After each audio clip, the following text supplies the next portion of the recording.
Ituloy natin ang kwento ng isang di pangkaraniwang bata na gustong maging hari ng mga pirata. Ang batang ito ay si Monkey D. Luffy.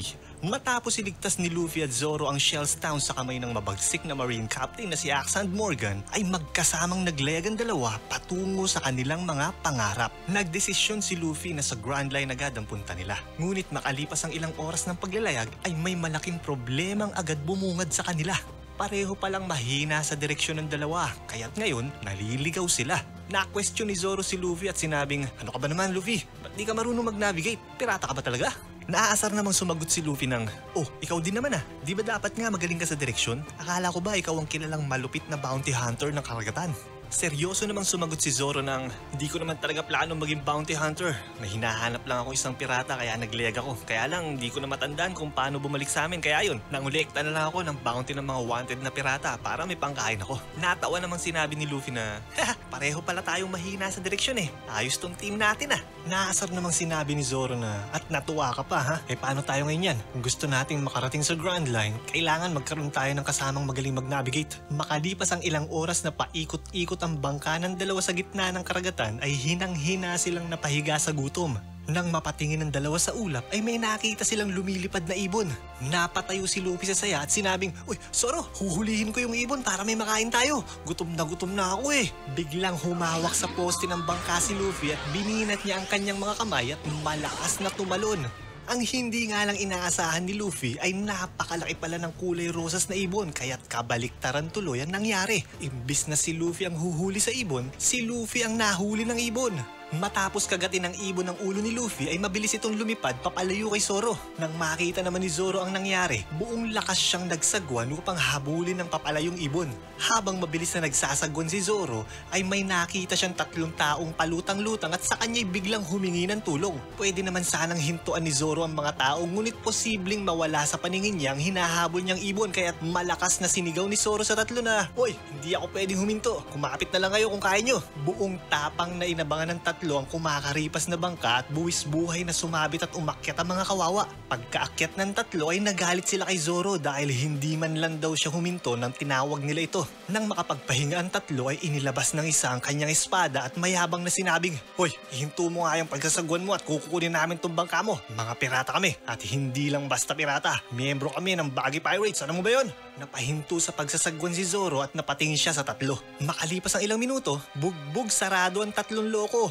Humingi ng paumanhin ng tatlo nang malaman nilang ang may-ari pala ng bangka ay ang kilalang bounty hunter na si Roronoa Zoro. At dahil nabaling sa iba ang atensyon ni Zoro ay nawala sa paningin niya ang hinahabol niyang ibon. Bilang parusa sa tatlong pirata, pinagsagwan ni Zoro ang mga to hanggang makakita sila ng daungan ng barko. Naitanong ni Zoro sa mga pirata kung anong nangyari sa kanila. Ba't sa gitna daw ng dagat palutang-lutang sila. Pagalit namang ikinuwento ng piratang may itim na sombrero na sa kanila daw ay may nanloko. Habang naglalayag daw silang tatlo matapos salakayin at nakawan ng isang barko ay may nakita silang maliit na bangkang palutang-lutang. Nang lapitan nila ang bangka ay nakita nilang may sakay itong isang magandang babaeng kulay kahilang buhok na nakahandusay at hinang-hina ang katawan. Ginising nila ang babae at tinanong kung anong nangyari. Nanghihina namang sumagot ang babae at sinabing, "Mabuti na lang at dumating kayo. Hulog kayo ng langit. May tubig at pagkain ba kayo dyan?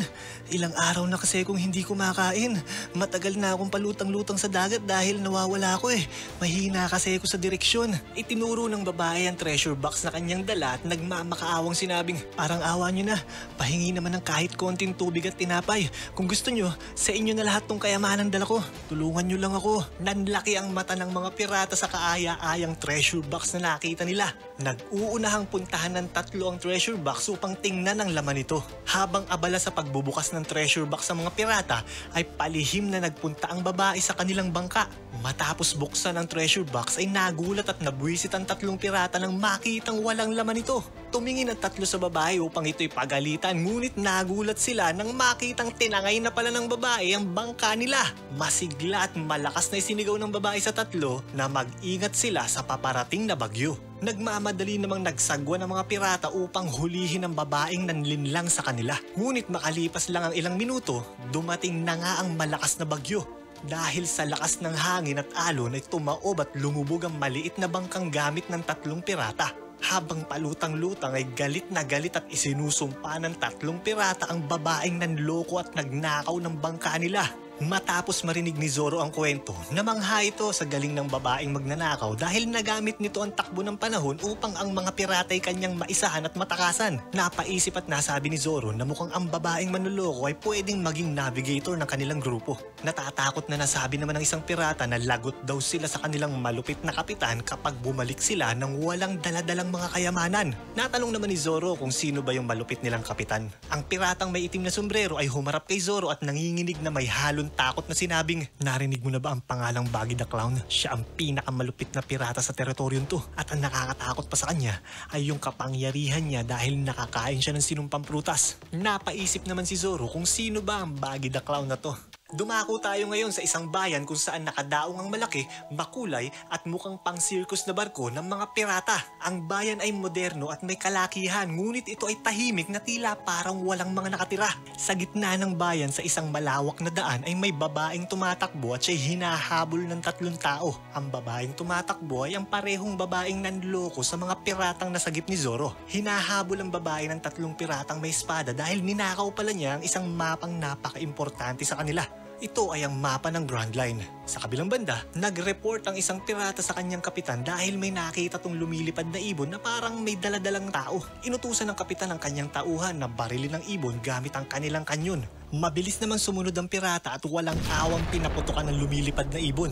Nang matamaan ng ibon ay nabitawan nito si Luffy dahil sa lakas ng pagsabog ay napahinto sa pagtakbo at napatingin sa kanilang itaas ang babaeng magnanakaw at ang 3 pirata. Mabilis na bumulusok pababa si Luffy at bumagsak ito sa pagitan ng babaeng magnanakaw at ng 3 pirata. Nagulat ang mga pirata sa biglang nahulog sa harapan nila. Pati ang babaeng magnanakaw ay napanganga rin sa kanyang nakita. Matindig na tumayo naman si Luffy na parang hindi man lang nasaktan sa pagkakabagsak niya. Nang makita ng babaeng magnanakaw si Luffy ay may biglang pumasok sa isipan nito. Mabilis na lumapit ang babae kay Luffy at malakas nitong sinabi na, "Uy, boss, saktong-sakto yung dating mo ah. Paano? Ikaw nang bahala sa 3 gunggong na to ah. Kita na lang tayo mamaya. Babayu." Sinigurado ng babae na maririnig ng 3 pirata ang mga sinabi niya at mabilis siyang tumakbo papalayo. Si Luffy na may napakamot sa ulo habang nakatingin siya sa babaeng tumatakbo. Hahabulin sana ng isang pirata yung babae ngunit pinigilan siya ng kasama niya at sinabing, "Hayaan mo na yung babaeng yon. Nandito naman yung boss nyo. Siguradong matutuwa si Captain Buggy kapag itong boss ng magnanakawan dinala natin sa kanya." At walang pasabing hinampas si Luffy ng espada ng kalbong pirata. Nagulat si Luffy sa biglaang pag-atake sa kanya. Buti na lang at alisto siya kaya't naiwasan niya ang espada. Ngunit tinamaan ang kanyang sombrero at lumipad ito. Sinundan ni Luffy ng tingin ang kanyang sombrero at nang matansya niya kung saan babagsak ang sombrero ay humarap siyang muli sa kalbong pirata at malakas niyang sinuntok ito sa muka. Sa lakas ng suntok ni Luffy ay nawalan ng malay at bumagsak ang kalbong pirata.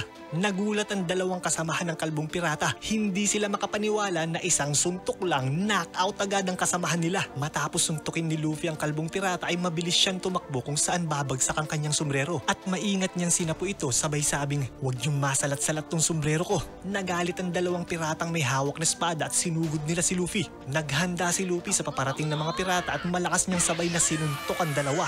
Bulagta ang 2 pirata. Habang nakaupo sa balkonahe ang babaeng magnanakaw ay humahangang sinabi nito kay Luffy na, "Uy, ang galing mo pala. Kalain mong natalo mo sila mag-isa ka lang." Napatingin naman si Luffy sa babae at tinanong niya kung sino ba siya. Nagpakilala ang babaeng magnanakaw at sinabi nitong, "Ako nga pala si Nami. Expert akong magnakaw sa mga pirata. Gusto mo ba mag-team up tayo?" Napatanong naman si Luffy ng magnakaw sa mga pirata. Masiglang sumagot si Nami ng, "Tama ka, ninanakawan ko yung mga pirata. Siguradong mabilis tayong yayaman kapag naging mag-partner tayo o ano, pahig ka?" Biglang tinalikuran ni Luffy si Nami at naglakad to papalayo sabay sabing hindi siya interesado sa plano niya. Mabilis na bumaba si Nami at hinabol niya si Luffy. Habang naglalakad ay tinanong ni Nami si Luffy kung ba't parang nagalit daw siya kanina nung matamaan yung sombrero niya. Hinawakan ni Luffy ang kanyang sombrero at may pagmamalaking sinabi niyang, "Kayamanan ko kasi tong sombrero na to eh."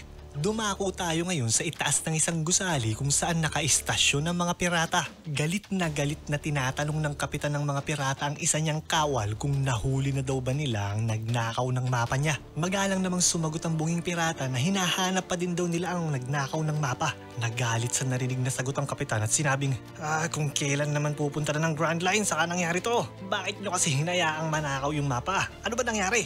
Nanginginig na nagpaliwanag ang bunging pirata at sinabing, "Ganito Ganito po kasi ang nangyari, Kapitan. Wala pong naiwang bantay dun sa kwarto kung saan nakatago yung mapa kaya walang nakakita nung pumasok yung magnanakaw. Galit na tinanong ng Kapitan na, ang dami-dami nyo, kahit isa wala man lang naiwan dun sa kwarto. Sumagot naman ang bunging pirata ng, walang naiwang bantay, Kapitan, kasi lahat po kami nagpunta dito sa rooftop dahil di po ba sabi nyo magkakaroon tayo ng malaking pagpupulong? Parang may narinig na di kaaya-aya ang Kapitan kaya't lumapit ito sa kanyang kausap at sinabing, pakiulit mo nga yung sinabi mo, merong malaking ano?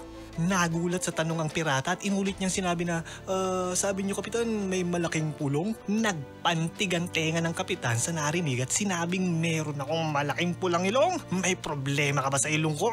Napaupo ang pirata sa takot at maluhalo ang sinabi nitong, hindi, Kapitan, ang sabi ko po, malaking pulong, malaking pulong. Nanlisik ang mga mata ng Kapitan at pagalit nitong sinabing, talagang inulit-ulit mo pa ha?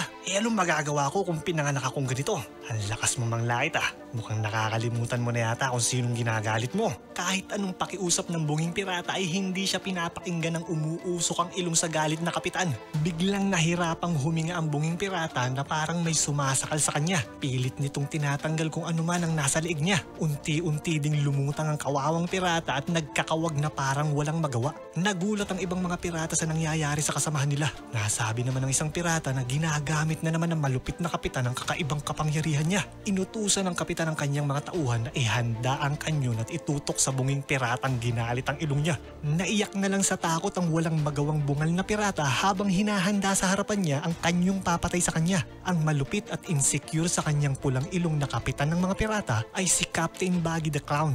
Walang awang inutusan ni Captain Baggy na pasabugin ang bungal na pirata. Nanginig sa takot ang ibang pirata sa nakitang ginawa ng Kapitan sa kasamahan nila. Sa kabilang banda, nagtatago sa loob ng isang bahay si Luffy at Nami at masinsinang nag-uusap ang dalawa. Naikwento ni Luffy kay Nami na nagkahiwalay sila ng kasama niya. Tinanong ni Luffy si Nami kung siya daw ba ang may-ari ng bahay na pinagtataguan nila. Sumagot naman si Nami ng, ay hindi ako may-ari nito. Kung mapapansin mo kasi, halos walang tao sa buong bayan dahil umalis ang mga nakatira dito nung malaman nilang dumating ang malulupit na Baggy Pirates. Nagtatakang tinanong ni Luffy kung sino ang Baggy Pirates. Seryosong sumagot si Nami ng, ayon sa mga bali-balita, napakalupit daw ng Kapitan ng Baggy Pirates. May narinig nga ako na pinagtawanan lang daw ng isang bata yung ilong niya, bigla niyang winasak yung buong bayan kung saan nakatira yung bata. At ang sabi-sabi pa, may kakaibang kapangyarihan daw ang Kapitan na to. Parang wala namang pakialam si Luffy sa kinwento ni Nami at nagtanong siya ng, kaya ka ba nandito kasi nanakawan mo yung mga bahay na walang tao? Nagalit si Nami sa tanong ni Luffy at pasigaw na sinabing, wag mo nga akong itulad sa ibang mga magnanakaw dyan. Hindi ako katulad nila. Mga pirata lang ang ninanakawan ko. At kaya ko lang ginagawa to kailangan kong mag-ipon ng 100 milyon dahil may bibilin ako. Nagtatakang napatanong naman si Luffy na 100 milyon? Ang dami nun ah. Ang mahal naman ng bibilin mo. Pinakita ni Nami ang mapa kay Luffy at masiglang sinabi nito na, kita mo to? Ito ang mapa ng Grand Line. Ninakaw ko to sa Baggy Pirates at plano ko pang nakawin ng iba pa nilang mga kayamanan. At pagkatapos ko sa mga Baggy Pirates, pupunta ako sa Grand Line at hahanap ako ng mga bigating piratang mananakawan dun. Kaya nga tinatanong kita kung gusto mo maging partner tayo eh. Isipin mo, malakas ka, tuso naman ako. Siguradong mabilis tayong yayaman yan. Nagtatakang sinabi naman ni Luffy na, mapa ng Grand Line? Teka, matanong ko lang, marunong ka ba mag-navigate? Nagulat si Nami sa tanong ni Luffy ngunit ipinagmamalaki niyang sinabi na, aba, pag na-navigate ba? Ako na yata ang pinakamagaling na navigator na makikita mo sa buong karagatan. Napataas ang kamay ni Luffy sa saya at sinabing, uy, ayos ah. Alam mo bang plano din naming pumunta ng Grand Line? Saktong-sakto ka palang maging navigator namin eh. Masaya namang sinabi ni Nami na, aba, talaga? Parehas pala tayo ng pupuntahan eh. So ano, payag ka na maging partner ko? Hinawakan ni Luffy ang kanyang sombrero at ipinakita niya to kay Nami at sinabing, naaalala mo ba yung sinabi ko kaninang kayamanan ko ang sombrerong to? Nangako kasi ako sa nagbigay sa akin ito na bubuo ako ng sarili kong pirate crew at magiging magaling akong pirata. Nagulat si Nami nang malaman niyang pirata pala si Luffy. Dumistansya si Nami kay Luffy at pagalit na sinabi nitong, hindi ko alam na pirata ka pala. Kalimutan mo na nga lahat ng pinag-usapan natin. Mahilig ako sa pera at dalanghita pero ang pinakaayaw ko at pinandidirihan ko sa lahat yung mga piratang katulad nyo. Nabigla naman si Luffy sa pagiging emosyonal ni Nami. Naramdaman ni Luffy na mukhang malalim ang pinaghuhugutan ng galit niya sa mga pirata. Ngunit kahit ganun pa man ay tinanong pa rin ni Luffy si Nami ng, pwede ka ba maging navigator ng grupo ko? Naasar si Nami sa kakulitan ni Luffy. Pinagmasdang mabuti ni Nami si Luffy kung meron siyang pwedeng manakaw sa piratang to. Mukhang wala naman daw itong kayamanang na itatago pero may bigla siyang naisip na plano. Tinanong ni Nami si Luffy ng, gusto mo ba talagang maging navigator niyo ako? Sumagot naman si Luffy ng oo. Nakangiting sinabi ni Nami na, sige, sasali ako sa grupo mo pero sa isang kondisyon. Samahan mo akong puntahan natin yung mga Baggy Pirates. Biglang napatayo si Luffy at masiglang sumagot ito ng, o sige, tara na, puntahan na natin sila. Nagulat naman si Nami sa mabilis na pagpayag ni Luffy sa kondisyon niya. Matapos kumuha ng mahabang tali ni Nami ay lumabas na ng bahay ang dalawa at magkasamang naglakad papunta sa rooftop kung nasaan nakaistasyon ng mga pirata. Makalipas ang ilang minuto, nakarating ang dalawa sa gusali kung saan nakaistasyon ng mga pirata. Habang naglalakad ay nagpahuli ng konti si Nami kay Luffy at bigla niyang pinaluputan ng tali ang buong katawan nito. Nagulat at walang magawa si Luffy sa surpresang pagkakatali sa kanya ni Nami.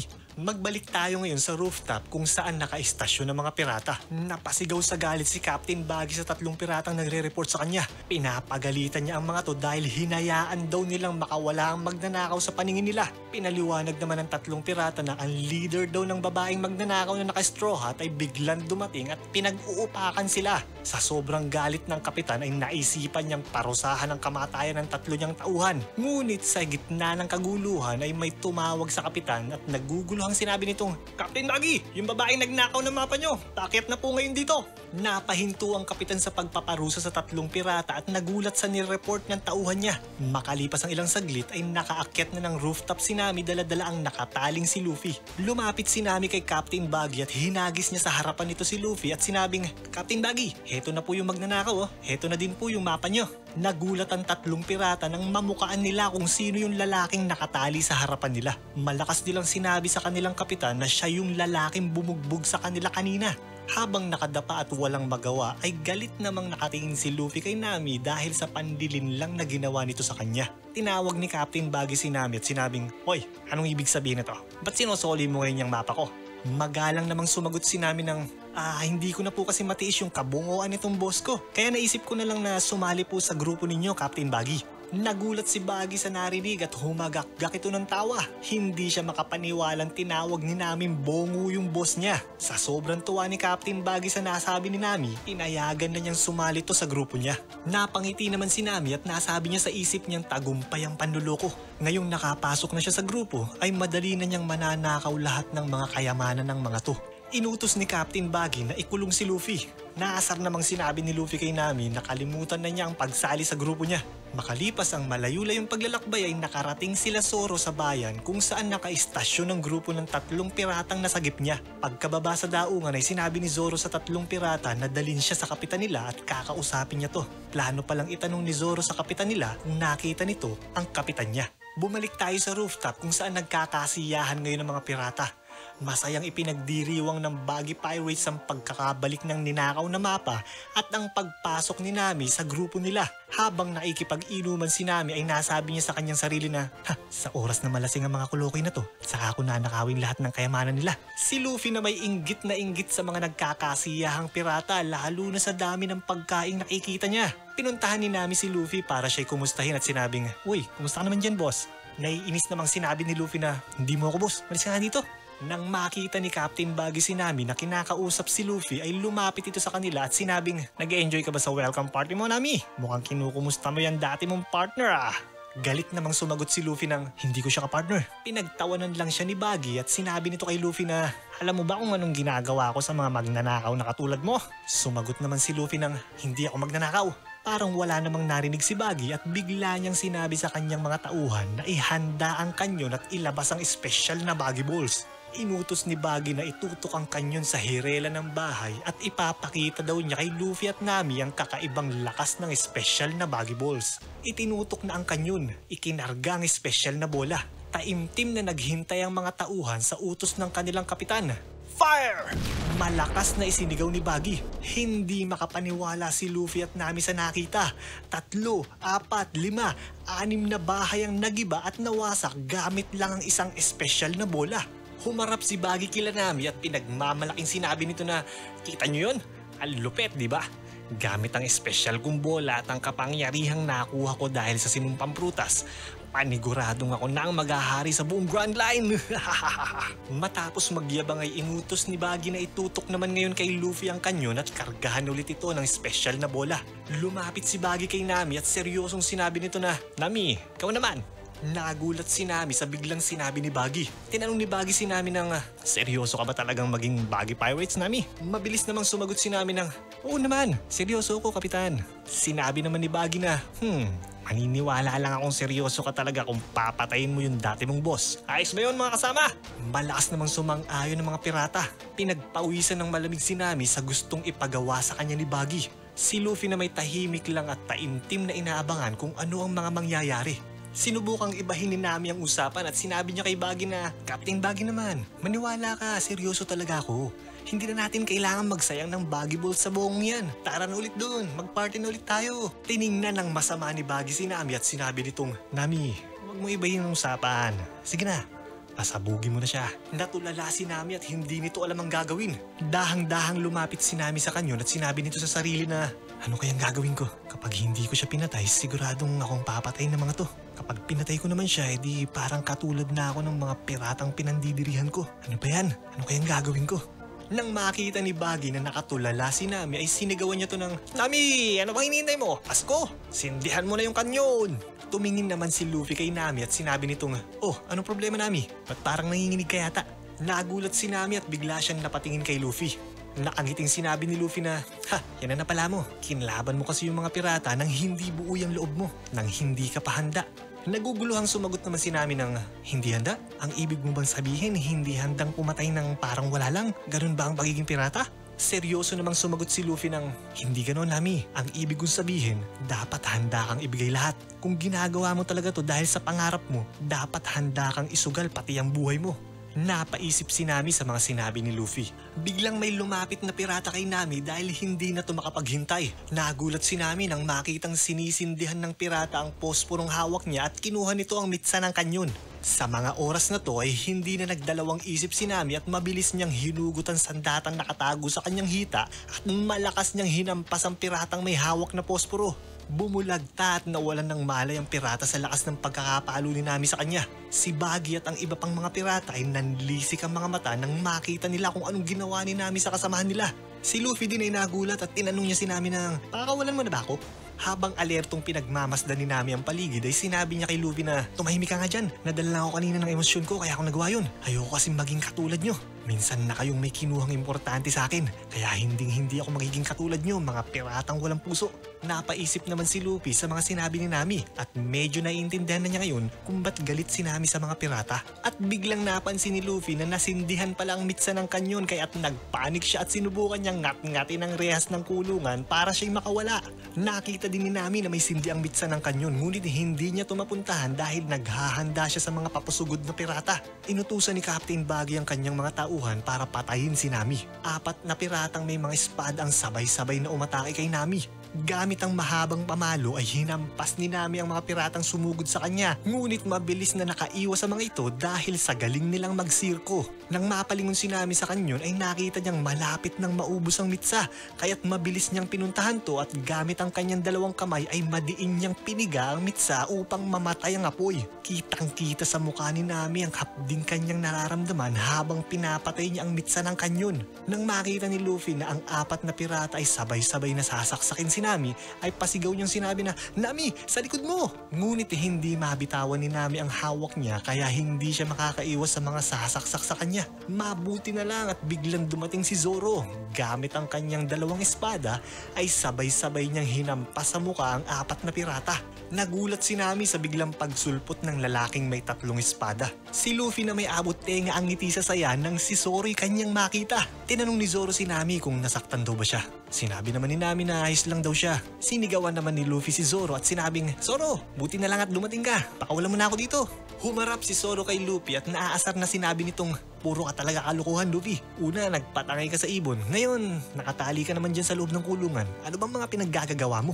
Nang marinig ng ibang mga pirata ang pangalang sinigaw ni Luffy ay nagtataka ang mga ito kung siya daw ba ang tinatatakutang bounty hunter na si Roronoa Zoro. Si Nami din ay nagulat. Hindi siya makapaniwalang kasamahan ni Luffy si Zoro. Habang naglalakad si Zoro papunta kay Luffy ay bigla siyang tinawag ni Captain Baggy at sinabi nitong, "Oy, ikaw pala yung sinasabi nilang mabagsik na bounty hunter na si Roronoa Zoro. Nandito ka ba para kuhanin ng bounty sa ulo ko?"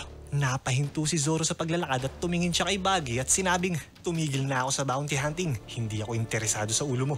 Naglabas si Baggy ng mga kutsilyo at mayabang nitong sinabi na, "Ha! Ako type kita. Gusto kitang patayin dahil pakialamero ka." Seryoso namang sinabi ni Zoro na, "Huwag mo nang ituloy ang pinaplano mo, payasong pirata. Baka magsisi ka lang." Walang takot at nakangising sinugod ni Baggy si Zoro. Inilabas naman ni Zoro ang kanyang mga espada at matapang din niyang sinalubong ang payasong pirata. Hiwa ang kaliwang kamay at paa ni Baggy, pati ang katawan niya nahiwa din sa dalawa.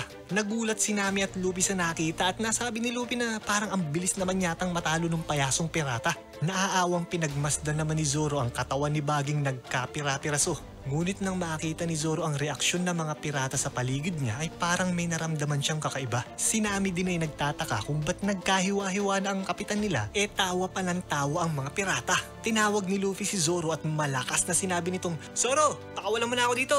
Mabilis namang lumapit si Zoro kay Luffy, ngunit nang kilatisin ni Zoro ang kulungan ay sinabi niyang hindi niya kayang hiwain ito dahil mukhang matibay ang pagkakagawa dito, kaya kailangan nila ng susi para mabuksan to. Tuloy pa din ang malakas na tawanan ng mga pirata sa paligid nila. Naasar na lumapit si Zoro sa mga nagtatawa ng pirata at sinabi nitong, "Oy, ibigay niyo nga sa akin yung susi ng kulungan bago mag-init yung ulo ko at baka kung ano pang magawa ko sa inyo." Ngunit sa hindi inaasahang pangyayari ay may biglang sumaksak sa likod ni Zoro. Mula sa kanyang likuran ay bumaon ang kutsilyo sa kanyang bewang at tumagos ito sa kanyang tiyan. Nanghina ang kanyang mga tuhod at bigla siyang napaluhod. Nagulat si Luffy sa kanyang nakita. Sinabi na may hindi makapaniwala na may lumulutang na kamay na gumagalaw ng mag-isa. Ang mga pirata sa paligid nila ay humagakgak ng tawa nang makita sa mukha ni Zoro ang hinagpis at bighating kanyang nadarama. Napahiyaw sa sakit si Zoro nang hinugot ng lumilipad na kamay ang nakasaksak na kutsilyo. Nang makita ni Zoro kung ano ang sumaksak sa kanya ay mabilis niyang hinugot ang kanyang espada at sinubukang hiwain ito. Mabilis namang nakaiwas ang kamay na may hawak na kutsilyo. Nagulat si Zoro nang may nagsalita sa likod niya at sinabing, "Kahit anong hiwa ang gawin mo sa akin, kahit parang sibuyas mo kong tadtadin, hindi mo akong mapapatay dahil nakakain ako ng bara-bara nomi. Ayos ba?" Napatingin si Nami, Zoro at Luffy kay Baggy at nanlaki ang mga mata nila sa nakita. Sa hindi maipaliwanag na dahilan ay muling nagdikit-dikit ang hiwa-hiwang katawan ng malupit na kapitan. Nakangising sinabi ni Baggy kay Zoro na, "Mukhang nagkamali ka ng kinalaban, Zoro. Nasaktan ka ba sa ginawa ko? Wawa naman yung bata." Habang hinang-hinang nakaluhod si Zoro at pinipigilan ng dugon tumatagas sa kanyang tagiliran ay nasabi niya sa kanyang sarili na, "Hindi ko inaasahang ganito palang kapangyarihan ng kulukoy na to. Di ko siya dapat minaliit. Nagpunta ako dito para tulungan sila Luffy tapos ngayon mukhang ako na ang may kailangan ng tulong. Ano ba naman to?" Habang pinagtatawanan ni Baggy si Zoro ay biglang sumigaw si Luffy ng, "Oy, payasong may malaking pulang ilong! Lumaban ka ng patas! Huwag kang manaksak ng patalikod!" Laglag ang panga ng mga pirata nang sabihin ni Luffy ang pinakaayaw marinig na salita ng kapitan nila. Nagpantig ang tenga ni Baggy sa narinig. Nanlilisik ang mga matang tiningnan ni Baggy si Luffy at galit na galit nitong pinalipad ang kanyang kamay na may hawak na matalim na kutsilyo at ang ulo ni Luffy ang target nito. Sapul si Luffy sa ulo. Napasigaw si Zoro sa matinding pag-aalala niya sa kanyang kapitan. Ngunit nagulat ang lahat nang makitang sinapo ng bibig ni Luffy ang kutsilyong tumama sa kanya at buong lakas niyang kinagat ito. Putol ang matalim na kutsilyo. Hindi naman makapaniwala si Baggy nang makita niyang kagat-kagat ni Luffy ang kutsilyo at gamit ang kanyang ngipin ay madali lang niyang pinutol ang matigas na kutsilyo. Walang takot na sinabi ni Luffy kay Baggy na, "Oy, payaso, pag nakawala ako dito, humanda ka at sasapakin kita. At sa sobrang lakas ng suntok ko, makakalimutan mo yung pangalan mo." Natawa naman si Baggy sa kayabangan ni Luffy at sinabing, "Sasapakin mo ko?" Nya! Mga kasama, nagpapatawa o di naman payaso. Nakikita mo ba kung anong sitwasyon natin ngayon dito? Mukhang mahina nga talaga yung kukote mo ah. Dadahan-dahanin ko para maintindihan mo ha. Kayong tatlo ay di nasisikatan ng araw sa rooftop na to. Gets mo? Matapang namang sinigaw ni Luffy na, "Hindi ako mamamatay dito. Zoro, takbo! Nagulat naman si Zoro sa biglang utos ng kapitan niya. Ngunit nang magkatitigan sila, naintindihan ni Zoro kung ano ang gustong ipagawa ni Luffy sa kanya. Nang makita ni Buggy na biglang tumakbo si Zoro, ay pinalipad nito ang kanyang dalawang kamay na may hawak na kutsilyo at sinubukang saksakin si Zoro. Kahit na nanghihina ay mabilis pa ding nasangga ni Zoro ang mga kutsilyong gustong sumaksak sa kanya. Tuloy lang ang mabilis na takbo ni Zoro at nagulat si Nami nang makita niyang sa malaking kanyon pala ang punta nito. Binuhat ni Zoro ang huso ng kanyon at buong lakas niyang binaliktad ito. Laking gulat at natakot si Buggy nang makita niyang nakatutok na sa kanya ngayon ang may laman na espesyal na bolang kanyon. Pasigaw na inutusan ni Zoro si Nami na agad niyang sindihan ang kanyon. Mabilis namang kinuha ni Nami ang posporo at sinindihan ang maliit na mitsa nito. Nabalot ng malaking usok ang rooftop dahil sa lakas ng pagsabog. Habang nagkakagulo at walang makita sila Buggy dahil sa kapal ng usok, ay sinabi ni Zoro kay Nami at Luffy na, "Uy, pagkakataon na natin makatakas, tayo na." Nasabi naman ni Nami na, paano tong si Luffy? Nakakulong pa siya oh. Iiwan ba muna natin siya? Nakangiti namang sinabi ni Zoro na, akong bahala sa'yo Luffy. Steady ka lang dyan. Hinawakan ni Zoro ang rehas ng kulungan at buong lakas niyang binuhat to. Sa ginawang ito ni Zoro ay sumirit ang dugo niya sa tagiliran. Nagulat si Luffy at Nami kay Zoro dahil sa pinapakita niyang katapangan. Habang gulat na nakatingin si Nami kay Zoro ay nasabi nito sa sarili na bakit sinasakripisyo niya yung buhay niya para kay Luffy? Hindi naman ganitong mga pirata. Nang humupa na ang usok sa rooftop ay galit na hinahanap ni Buggy at ng mga pirata ang tatlong bihag nila. Isinigaw naman ang isang pirata na mukhang nakatakas na at malayo na sila. Hindi naman makapaniwala si Buggy na pati ang mabigat na kulungan ni Luffy, dinala nila. Nagulat din ang isang pirata nang mapansin niyang pati ang susi ng kulungan ay nawawala sa bulsa niya. Masigasig na hinanap ng mga tauhan ni Buggy sila Luffy sa bawat sulok ng bayan, ngunit di nila makita ang mga ito. Si Zoro at Luffy ay matagumpay na nakalayo kila Buggy at tahimik na nakatago sa pulang bubong ng isang bahay. Si Nami na may napahiwalay kila Luffy at Zoro. Nang mag-report ang mga tauhan ni Buggy sa kanya na hindi nila makita ang mga pinapahanap niya, ay galit nitong sinabi na, "Ang lakas ng loob ng mga yun ah, akalain mong pinagmukha akong tanga?" Humarap si Buggy sa kanyang mga tauhan at malakas na sinabing, "Makinig kayo, tayo ang Buggy Pirates. Ang pinakakinatatakutang pirata sa teritoryong to. Papayag ba kayo na ganunin lang tayo ng tatlong yon?" Malakas namang sumagot ang mga pirata ng, "Hindi, Kapitan!" Nakangising sinabi ni Buggy na, "Oras na para ipakita natin sa kanila kung gaano tayo kalupit. Moji, kailangan kita dito." Masayang nagsigawan ng mga pirata nang biglang lumabas ang kasamahan nilang nakasakay sa isang malaking leon. Ang piratang tinawag ng kapitan na may kulay puting balbas at buhok ay ang first mate ni Captain Buggy na si Moji the Beast Tamer. Lumapit si Moji sa kanyang kapitan at sinabing, "Captain Buggy, pwede bang sa akin na si Zoro? Ako nang bahala sa mayabang na yun." Naangisi namang sumagot si Buggy ng, "Sure Moji, siguraduhin mo magdurusa siya ha?" Kahit sobrang dami na ng dugong tumatagas sa tagiliran ni Zoro, ay patuloy pa rin ang paghila niya sa kulungan ni Luffy upang sila'y makalayo sa mga piratang naghahanap sa kanila. Ngunit makalipas ang ilang saglit ay bigla na lamang nanghina ang mga tuhod ni Zoro at nakadapang bumagsak ito. Natatarantang tinanong ni Luffy si Zoro kung ayos lang daw ba siya. Sumagot naman si Zoro na kailangan daw muna niya magpahinga dahil mukhang nauubos na yung dugo niya. Buong lakas na gumapang si Zoro sa harap ng isang tindahan at siya'y nakaupong sumandal sa poste para magpahinga. Napansin naman ni Luffy na may nakaupong gusgusing puting aso sa harapan ng tindahan at dahil hindi ito gumagalaw, naisip ni Luffy sundutin ang mga mata nito para alamin kung buhay ba o estatwa ang aso. Matapos tusukin ni Luffy ang mga mata ng aso ay bigla siyang kinagat nito. Nagulat si Luffy dahil buhay pala at hindi estatwa ang gusgusing aso. Muling napahiga si Zoro dahil hinang-hina na ang katawan niya sa dami ng dugong nawawala sa kanya. Biglang dumating si Nami kung saan nagpapahinga sina Luffy at Zoro at nag-aalalang sinabi nito na, "Talagang dito pa kayo tumambay sa daan ha? Di ba kayo natatakot na makita nila Buggy?" Sumagot naman si Zoro na, "Uy, ikaw pala yan. Sino ka na nga ulit?" Sinabi naman ni Luffy na, "Zoro, siya yung navigator natin." Nakakasar namang sinigaw ni Nami na, "Oy, hindi ako pumayag na maging navigator nyo ha. Nagpunta lang ako dito para magpasalamat sa inyo. Eto yung susi mo." Hinagis ni Nami ang susi ng kulungan sa harap ni Luffy. Tuwang-tuwa naman si Luffy dahil sa wakas ay makakaalis na siya sa masikip na kulungan. Ngunit nagulat ang tatlo nang ang susi ay biglang kinagat at nilunok ng gusgusing puting aso. Galit na inaway ni Luffy ang aso dahil sa ginawa nito. Habang nagkakagulo sila Luffy ay may biglang dumating na matandang lalaking puti ang buhok na may suot na kayumangging baluti na may dalang mahaba at matulis na sibat. Pagalit na sinigaw ng matanda na, "Hoy mga dayuan, pati aso gusto nyo pang saktan ha? Layuan nyo nga si Chuchu."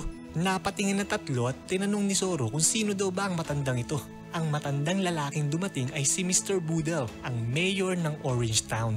Lumapit si Nami kay Mayor at pinaliwanag niya kung anong sitwasyon nila. Naintindihan naman ng Mayor ang kalagayan ng tatlo kaya't sinabi niya kay Zoro na may doktor daw na pwedeng tumingin sa sugat niya dun sa kanilang kampo.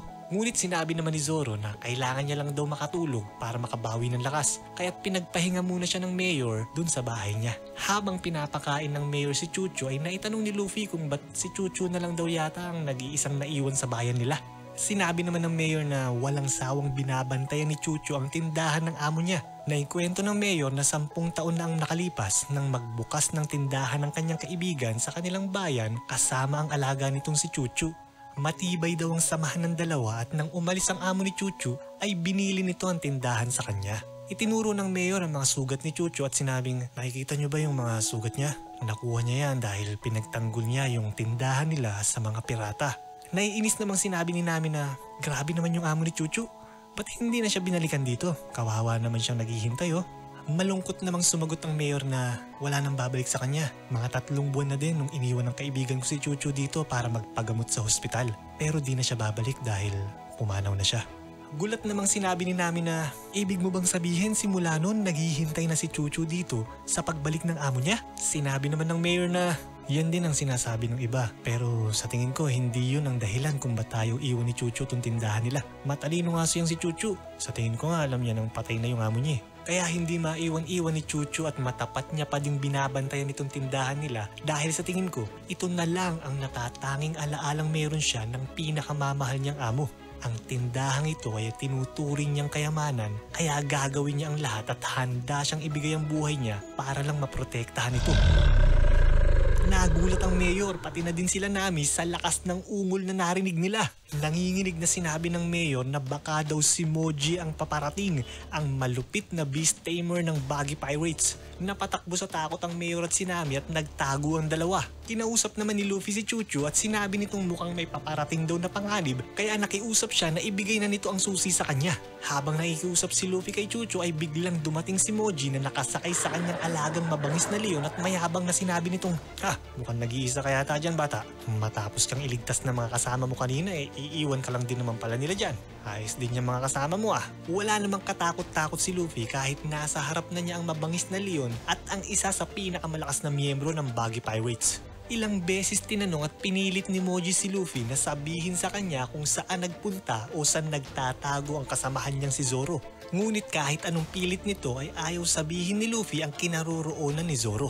Nang maisip ni Moji na wala siyang mapapala kay Luffy ay seryosong sinabi nito na, "Matigas ka rin ha, mukhang hindi mo talaga ituturo kung nasan si Zoro. Kung ganun wala na akong pakinabang sa'yo. Richie, tapusin mo na siya." Biglang sinunggaban ng malaking leon na si Richie ang kulungan ni Luffy. Wasak ang ibabaw ng kulungan pero hindi naman nasaktan si Luffy sa ginawang pag-atake ni Richie. Nang makita ni Luffy ang pagkakataong makatakas ay malakas siyang tumalon papalayo sa leon. Ngunit bago makatakas si Luffy ay nakita agad ni Richie ang plano niyang pagtalon kaya't buong lakas niyang hinampas si Luffy. Sa sobrang lakas ng pagkakahampas ni Richie ay nagiba ang bahay kung saan tumama ang katawan ni Luffy. Si Nami at ang Mayor ay nanlaki ang mga mata sa nakita. Naisip ng dalawa na baka si Luffy namatay na dahil sa lakas ng pagkakahampas sa kanya. Habang pinagmamasdan naman ni Moji ang bahay kung saan lumipad si Luffy ay sinabi nitong, "Sa lakas nun siguradong durug-durug na ang buto ng nakastraw na yun. Richie, tayo na! Hanapin na natin kung saan nagtatago si Zoro." Umungol naman si Richie at hindi niya sinunod ang kanyang amo bagkus humarap ito sa tindahan na binabantayan ni Chuchu. Nagtaka naman si Moji kung ba't ayaw pang umalis ni Richie kaya tiningnan niya to at sinabing, "Hoy Richie, ano pa bang hinihintay mo? Tayo na!" Muling umungol si Richie at itinuro niya ang tindahan sa harapan niya. Si Richie pala'y nakaamoy ng pagkain at gustong magmerienda. Pinayagan naman siya ni Moji at sinabing bilisan lang niya at nang makaalis na daw sila. Ngunit nang papasok na si Richie sa tindahan ay galit na inangilan siya ni Chuchu at buong tapang niya itong hinarang. Sa kabilang banda, si Luffy pala'y tumagos sa bahay kung saan siya tumama at napunta siya sa kabilang kalsada. Dahan-dahang umupo si Luffy at masigla nitong sinabi na, Ang tindi nun pero sa wakas nakalabas ni din ako sa masikip na kulungan na yun. Ayos, humanda kayo mga payasong pirata. Makikita nyo ngayon kung anong hinahanap nyo.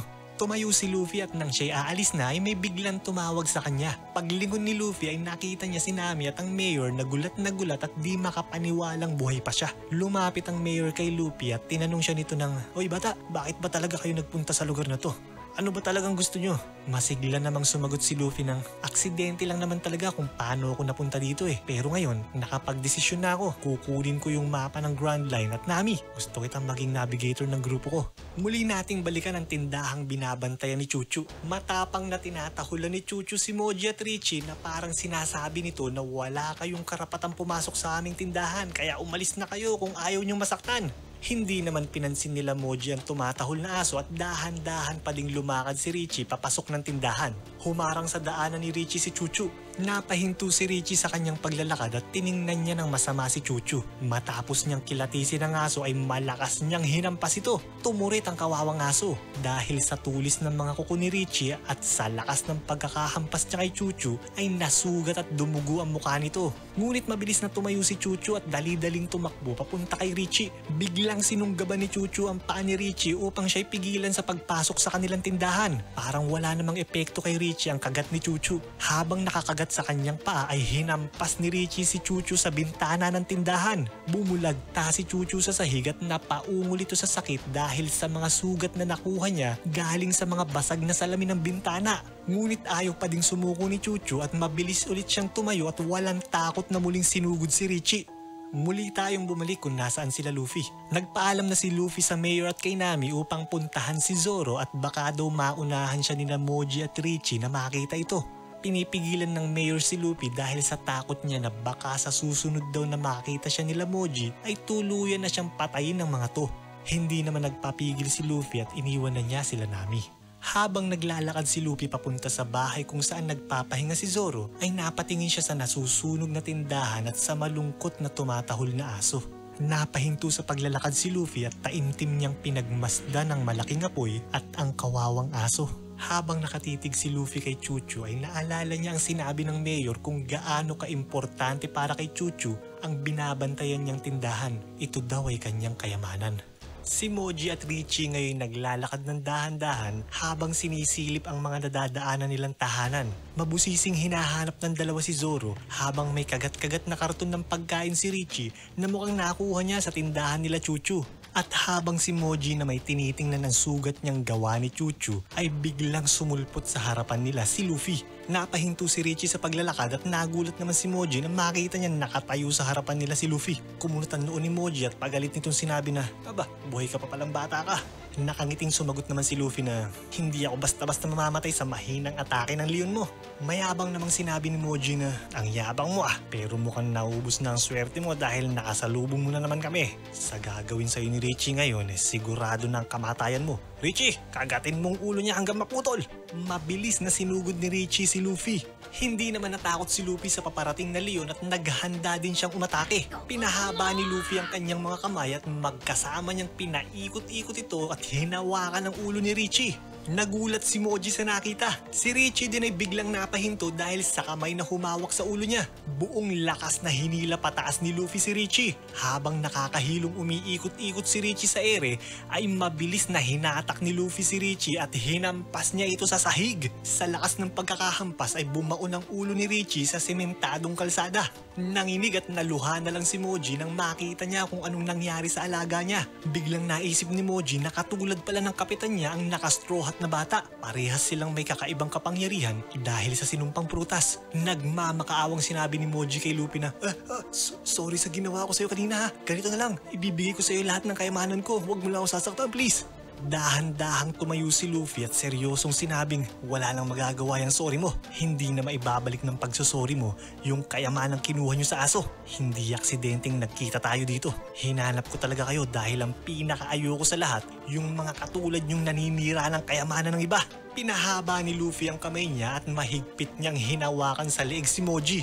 Nagulat si Moji at bigla siyang naiyak sa nakita niyang mangyayari. Mabilis na hinila ni Luffy si Moji at sinalubong ng mukha ni Moji ang nanggigigil na kamao ni Luffy. Bumalik tayo kay Chuchu na malungkot na pinagmamasdan ng nasunog nilang tindahan. Si Nami at ang mayor ay nagpunta din sa tindahan nila Chuchu at nang makita ni Nami ang ngayoy abo ng tindahan ay pagalit na sinabi nitong pare-pareho talagang mga pirata, mga walang puso. Matapos nilang kunin kung anong importante sa'yo, pagtatawanan ka pa nila. Habang pinagmamasdan nila Nami si Chuchu ay biglang dumating si Luffy. Nang makita ni Nami si Luffy ay mayabang na sinabi nitong, "Ha, buhay ka pa pala? Sana nilapa ka na lang nung malaking leon kanina eh."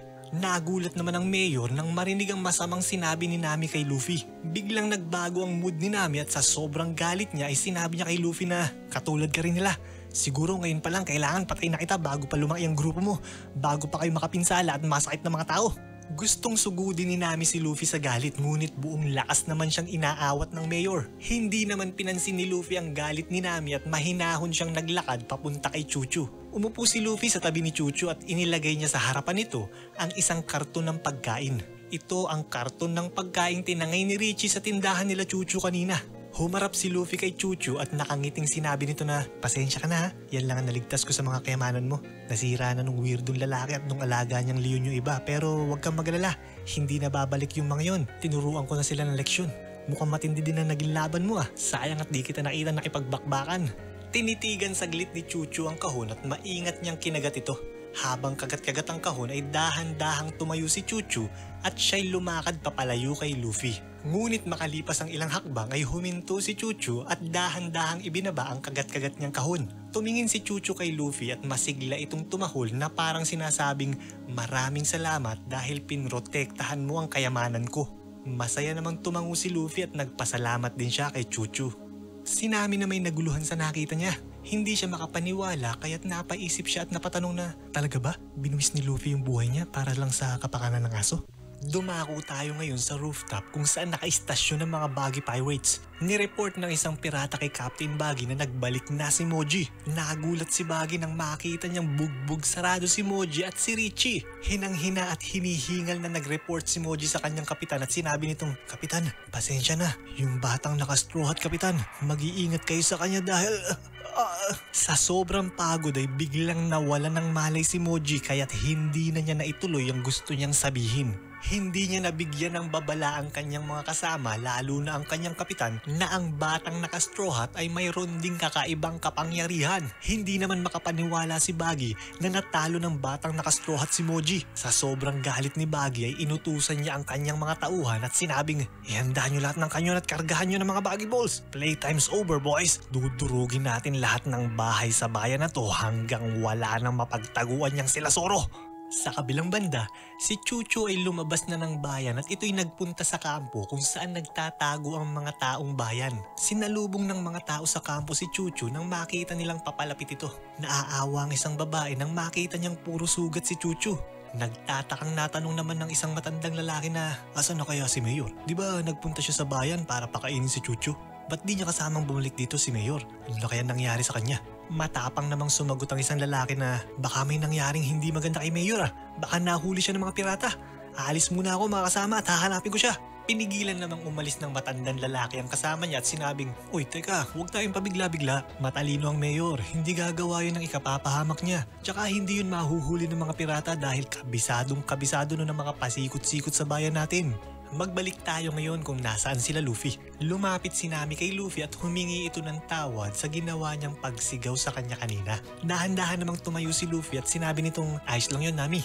Alam ko namang nawalan ka ng minamahal dahil sa mga pirata kaya ganun na lang ang galit mo sa kanila." Hindi naman sumagot si Nami at napangiti lang siya sa sinabi ni Luffy. Bigla namang napasigaw ang mayor sa inis at sinabing, "Sobra na to. Grabe ng ginagawa nilang pananakit at paninira sa bayan ko. Kung si Luffy at si Chuchu ay buong tapang na lumalaban sa mga pirata, dapat ako din may gawin na. Hindi titigil ang mga nang-aapi kung hindi lalaban ng inaapi. Tama ba yun, Luffy?" Masigla namang sumang-ayon si Luffy sa mayor. Ikinuwento ng mayor na nung dumating sila sa lugar na to, 40 taon na ang nakalipas ay wala pang nakatayong mga bahay dito. Nagsumikap ang mayor kasama ng kanyang mga kapamilya at mga kaibigan na linisin at ayusin ang lugar upang magtayo ng isang komunidad.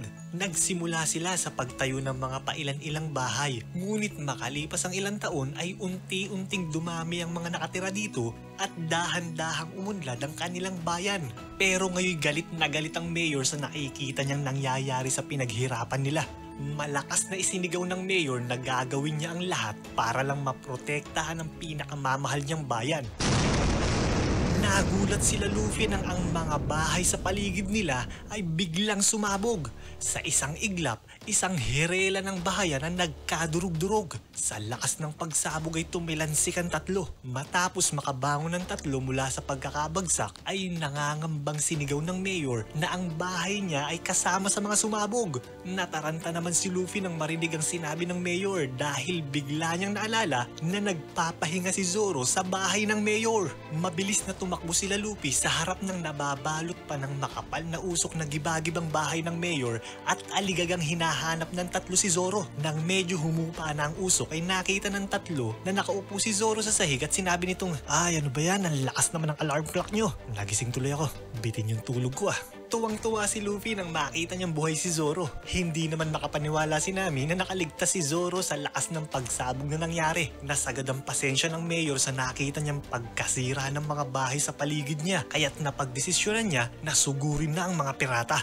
Sinubukang pigilan ni Nami ang mayor at sinabi nitong wala naman siyang magagawa dahil sobrang lakas ng mga piratang kakalabanin niya. Magpapakamatay lang daw siya sa gagawin niya. Humarap ang mayor kay Nami at maluha-luha ngunit matapang nitong sinabing, "Alam kong hindi ko sila kayang talunin pero hindi pwedeng wala akong gagawin." Nagulat si Nami, Luffy at Zoro sa pinakitang determinasyon ng mayor.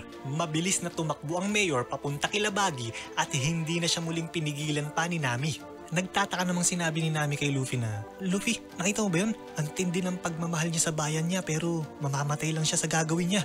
Nakangisi namang sinabi ni Luffy na, "Huwag kang magalala Nami.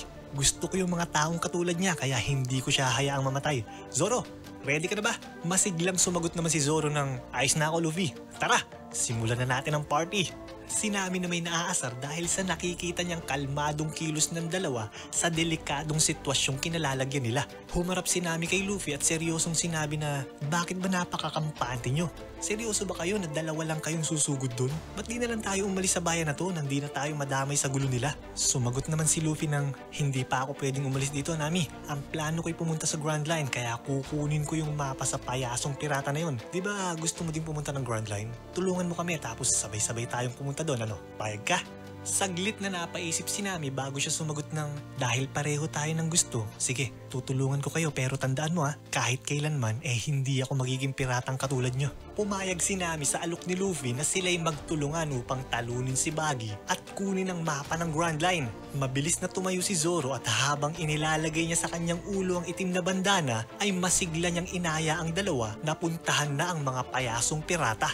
Habang abalang inihahanda nila Buggy ang kanyon sa susunod nilang pagbomba, ay may bigla silang narinig na sumigaw ng, "Buggy, lumabas ka dyan! Bumaba ka dito at harapin mo ko!" Napatingin si Buggy sa ibaba ng rooftop upang kilatisin kung sino ang malakas ng loob na humahamon sa kanya. Pagtingin ni Buggy sa ibaba ay nakita niyang matindig na nakatayo ang mayor na may hawak na mahabang sibat. Malakas na isinigaw ng mayor ang kanyang hinanaing at muli niyang hinamon si Buggy na bumaba at labanan siya. Pinagtawanan naman ng mga pirata ang mayor. Ang lakas daw ng loob ng matanda na hamunin ng kapitan nila. Lumapit ang isang tauhan ni Buggy sa kanya at sinabing, "Kapitan, ako nang bahala sa matandang yan." Hinugot ng piratang may checkered na scarf ang espada sa loob ng kanyang bunganga. Naghiyawan sa saya ang mga pirata sa nakita. Galak na galak silang pinapanood ang parang salamangkerong piratang kasama nila. Ang piratang may checkered scarf at mukhang pang-imo na hairstyle ay ang second mate ni Buggy na si Kabaji the Acrobat. Ngunit sinabi ni Buggy kay Kabaji na siya ang hinamon ng matanda kaya siya na ang bahala. Tumingin si Buggy sa mayor at sinabi nitong, "Lakas ng loob mo tanda. Ano bang gusto mong patunayan? Na hindi pa uugod-ugod yung tuhod mo? Magretiro ka na!" Malakas namang isinigaw ng mayor na, "Kayamanan ko ang bayan na to, kaya gagawin kong lahat para protektahan to lalo na sa mga katulad mo." Pinagtawanan naman siya ni Buggy at sinabing, "Kayamanan? Malabo na yung mga mata mo tanda. Mga alahas at gintong kumikinang ang mga totoong kayamanan, hindi yung tulad ng bayan mo na puro daga." Paggalit namang sinigaw ng mayor na, "Tumahimik ka, hindi maiintindihan ng mga ganid na tulad mo kung ano talaga ang totoong kayamanan. Kaya bumaba ka dyan at harapin mo." Biglang nanikip ang paghinga ng mayor dahil may lumulutang na kamay na sumakal sa leeg niya. Nang mamatang sinabi ni Baggy na, bumaba ako dyan? Bakit pa? Kayang-kaya naman kitang patayin kahit di na ako pumunta dyan. Sinubukan tanggalin at pagsusuntukin ng mayor ang kamay na nakasakal sa kanya. Ngunit wala namang epekto ang ginagawa niya. Mas hinigpitan pa ni Baggy ang pagsakal sa leeg ng mayor at mayabang na sinabing, pakinggan mong mabuti to, tanda. Ako ang magiging hari sa buong karagatan. Lahat ng ginto, pila, katalahas, lahat ng kayamanan sa mundo kukunin ko at walang makakapigil sa akin. Walang magagawa ang uugod-ugod na tulad mo para pigil. Aray! Habang mayabang na nagsasalita si Baggy ay may naramdaman siyang pumiga sa nakahiwalay niyang kamay. Pagtingin ni Baggy sa ibaba ay nakita niyang madiing hawak ni Luffy ang lumulutang niyang kamay. Tinanggal ni Luffy ang kamay ni Baggy sa leeg ng mayor at inalalayan niya ang nag-aagaw hiningang matanda. Tumingin si Luffy kay Baggy at matapang nitong sinabi na, Piratang Payaso, nandito na ulit ako. Natatandaan mo pa ba yung sinabi kong gagawin ko sa'yo pagka nakawala ko? Mabilis namang pinabalik ni Baggy ang nakahiwalay niyang kamay at naaasar na sinabi nitong, nandito na naman pala ang mga pakialamero. Hindi ko alam kung matatapang kayo o sadyang mahihina yung mga kukote nyo. Mukhang kayo nang lumalapit sa kamatayan nyo ah. Humarap si Nami kay Zoro at sinabi niyang, Zoro, kayo na munang bahala dito ah. Akong bahalang kumuha ng mapa sa kanila. O paano, iiwan ko na muna kayo. Bago makaalis si Nami ay dahan-dahang tumayo sa pagkakaluhod ang nanghihinang mayor at sinabing, Hoy, kayong tatlo, malis na kayo. Hindi nyo laban to kaya huwag kayong makialam dito. O protektahan ko ang bayan na to kahit mamatay pa ako. Malis na kayo, iwan nyo na ako. Matapang na pinulot ng mayor ang kanyang sibat at plano niyang muling hamunin at sugudin si Baggy. Ngunit biglang hinawakan ni Luffy ang likod ng ulo ng mayor at malakas niyang inuntog ito sa pader. Si Zoro, si Nami, pati na rin si Baggy nagulat sa ginawa ni Luffy. Sa lakas ng pagkakauntog ay nawalan ng malay ang mayor. Hindi maintindihan nila Baggy kung anong nangyayaring kaguluhan dun sa grupo nila Luffy. Nagalit si Nami sa ginawa ni Luffy at malakas na sinabi nitong, Luffy, ba't man mang ginawa yun? Di ka na nahawa sa matanda. Nakangising sinabi naman ni Luffy na pinatulog ko muna siya dahil magiging sagabal lang siya sa gagawin ko. Sumang-ayon naman si Zoro kay Luffy at sinabing, ayos siyang ginawa mo Luffy ah. Mas ligtas pa siya kung matutulog muna siya dyan. Dahan-dahang lumakad si Luffy papunta kay Baggy at malakas na isinigaw nitong, Oy, payasong may malaking pulang ilong! Bumaba ka dito at maglaban tayo! Nagulantang ang lahat sa mga salitang isinigaw ni Luffy. Ito ang mga salitang ayaw na ayaw marinig ni Baggy ngunit buong tapang at harap-harapang pa ding sinabi ito ni Luffy. Umakyat ang dugo sa ulo ni Baggy at hindi nito napigilan ang galit kaya't inutusan niya ang kanyang mga tauhan na paputukan sila Luffy ng kanyon na may kargang Baggy Ball. Si Nami at Zoro ay nataranta nang makita nilang papalapit na sa kanila ang espesyal na bola. Hindi alam ng dalawa kung saan magtatago, kung saan sila pupunta. Ngunit si Luffy na may hindi umalis sa kinatatayuan niya at nakangiti pa ito na hinihintay na tumama sa kanya ang espesyal na bola. Malakas na humigop ng maraming hangin si Luffy at pinigilan niya ang kanyang paghinga. Sa dami ng hanging hinigop niya ay biglang tumaba at bumilog ang katawan niya na parang lobo. Direktang tumama sa nakalobong katawan ni Luffy ang Baggy Ball. Nagulat si Nami pati na din sila Baggy nang makita nilang walang takot na sinapon ng katawan ni Luffy ang sobrang lakas na sumasabog na Baggy Ball. Naghihintay ang lahat sa malaking pagsabog ngunit hindi makapaniwala sila Baggy sa sumunod na nangyari. Ang Baggy Ball ay biglang pinatalbog pabalik ni Luffy kung nasaan sila Baggy. Sa lakas ng pagsabog ay nagkawasak-wasak ang gusali kung saan nakaistasyon ng mga pirata. Matapos ibuga ni Luffy ang lahat ng hanging kanyang hinigop, ay naging normal na ulit ang nakalobo niyang katawan. Pinulot ni Luffy ang nahulog niyang sombrero sabay tumingin ito sa gusaling gumuho at sinabing, Bullseye! Di natikman niyo ngayon kung gaano kapait yung gamot niyo. Si Nami na may biglang nanghina ang tuhod at napaluhod sa kaba. Akala niya kasi katapusan niya na. Matapos kumalma ni Nami ay mabilis siyang tumayo at tinanong niya si Luffy na, sinasabi ko na nga ba't may kakaiba sa'yo Kanina pa ako nagdududa dahil una, tinalo mong mag-isa yung weirdong lalaki at yung alagang leon niya. Tapos ngayon, ginawa mong parang lobo yung katawan mo? Ano ka ba talaga? Paano mo ba nagagawa yun? Bago naman makasagot si Luffy, ay may biglang nagsalita galing sa loob ng gumuhong gusali at sinabing, ang lakas ng loob mong gawin sa amin to, bata. Napatingin sila Luffy sa nababalot ng usok na gumuhong gusali upang kilatisin kung sino ang nagsalita. Unti-unting nawala ang usok at dahan-dahang nakita nila Luffy may nakatayong dalawang gutay-gutay na pirata at isang leon na nakalawit ang dila. Biglang bumagsak ang dalawang sugatang pirata at makikita sa likuran nila na matindig na nakatayo si Captain Buggy. Nakatayo din sa tabi ni Buggy si Kabaji habang buhat-buhat niya ang walang malay na si Richie. Ginamit pala ni Buggy at Kabaji ang kanilang mga kasama bilang panangga sa malakas na pagsabog kanina. Naiinis na sinabi ni Kabaji kay Buggy na, "Kapitan, ito na yata ang pinakamatinding insultong natanggap ng Buggy Pirates mula nung nagleg tayo ah." Galit namang sumagot si Captain Buggy ng, "Sobrang kahihiyan na nga itong ginagawa nila sa pangalan natin, Kabaji. Ano na lang ang sasabihin ng iba kapag nabalitaan nila to?" Sa bandang likod naman nila Buggy ay biglang bumangon si Moji. Lumingalinga si Moji sa paligid at naguluhan ito nang makita niya ang kung anong nangyayari sa kanila. Lalo pang sumakit ang ulo ni Moji nang makita niya nakalawit ang dila ng alaga niya. Pagalit na tinanong ni Moji si Kabaji kung ba't daw buhat-buhat niya si Richie. Hinagis ni Kabaji si Richie sa harap ni Moji sabay sabing, "Oh, yan yung alaga mo. Pinangharang ko yan kanina nang di madumihan tong suit ko."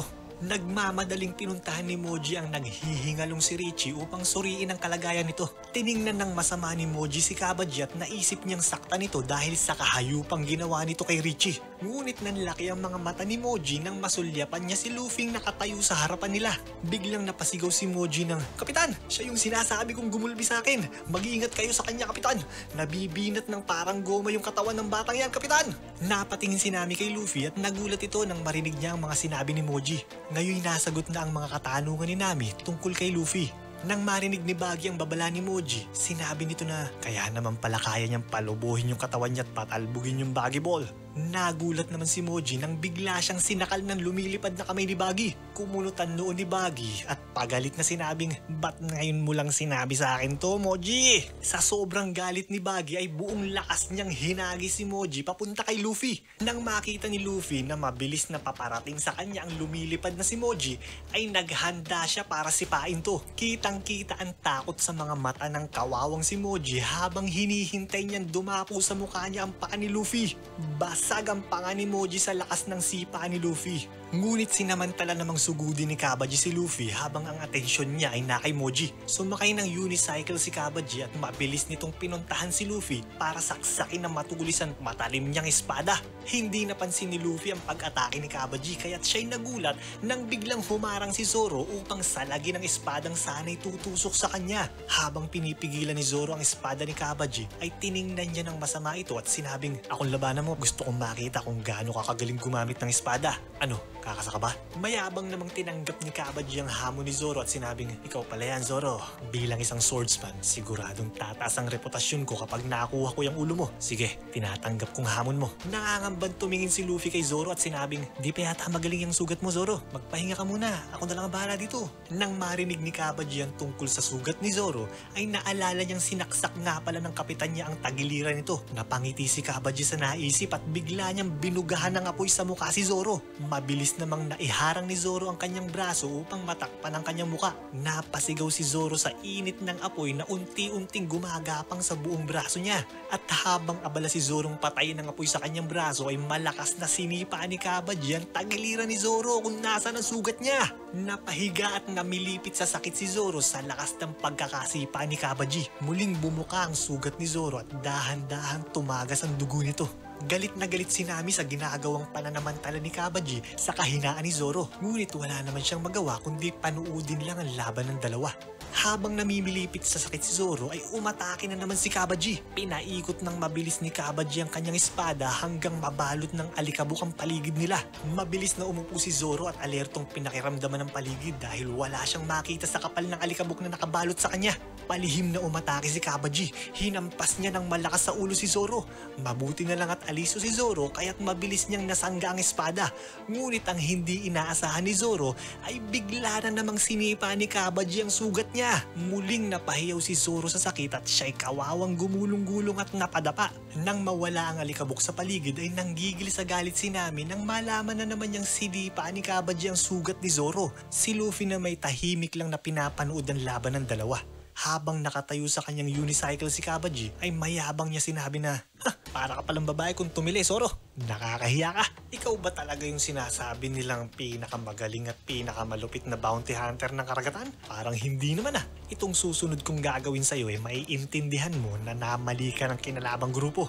Buong lakas na pinipilit bumangon ni Zoro upang siya'y makapaghanda sa muling pag-atake ni Kabaji. Sinabi na may humarap kay Luffy at sinabing, "Oy Luffy, di mo ba nakikita yung lagay ni Zoro? Tutunganga ka na lang ba dyan at walang gagawin habang nagdurusa yung kaibigan mo?" Parang wala namang narinig si Luffy at hindi niya pinansin ang galit at pag-aalala ni Nami. Nakatitig lang siyang mabuti kay Zoro at naghihintay kung ano pa ang mga mangyayari. Muling pinaandar ni Kabaji ang sinasakyan niyang unicycle at mabilis na sinugod si Zoro.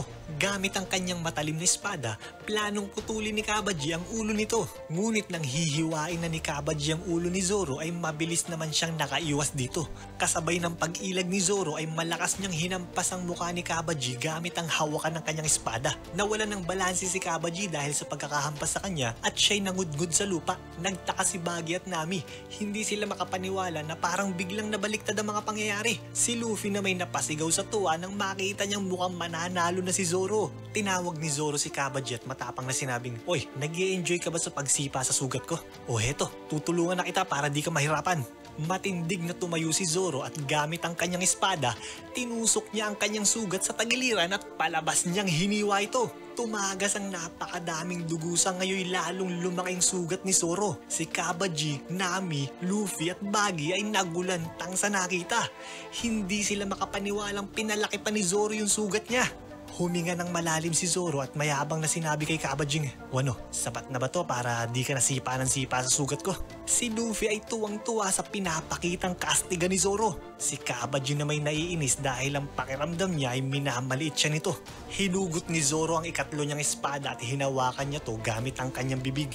Habang naghahanda si Zoro ay sinabi niya kay Kabaji na, "Ang pangarap ko ay maging pinakamagaling na swordsman sa buong mundo. Kaya hindi ako pwedeng matalo lalo na ng pipitsuging swordsman na katulad mo." Nakangiti namang sinabi ni Kabaji na, "Mautak ka rin ha. Pinalaki mo pa talaga yung sugat mo para kapag natalo kita pwede mong idahilan na natalo niya ako kasi may sugat ako. Hindi mo ako maloloko, Zoro." Sumagot naman si Zoro na, "Hindi ganun yun. Kung matatalo ko ng ganito lang ang sugat ko, wala na akong karapatang maging pinakamagaling na swordsman sa buong mundo." Lalong nagalit si Kabaji sa narinig. Si Buggy din ay nakaramdam ng inis ay pinapakitang kayabangan ni Zoro. Biglang tinapik ni Nami sa balikat si Luffy at sinabing, "Luffy, nakikita mo ba yung bahay na yun? Doon tinatago ng Buggy Pirates yung mga kayamanang nakulimbat nila. Sasamantalahin ko ng kunin yung mga kayamanan nila ngayon habang nagkakagulo kayo dito. Yun nga palang mapa ng Grand Line sa tingin ko hawak ni Buggy. Kaya ganito na lang ang usapan natin, Luffy. Makikipag-team up lang ako sa inyo kung makukuha mo yung mapa ng Grand Line kay Buggy. Ano, payag ka ba?" Masaya namang sumang-ayon si Luffy sa plano ni Nami. Nagpaalam na si Nami at palihim siyang umalis. Magbalik tayo sa laban ni Zoro at Kabaji. Naglabas si Kabaji ng mga trumpong may matutulis na pako at mabilis niya tong pinaikot sa kanyang mga palad.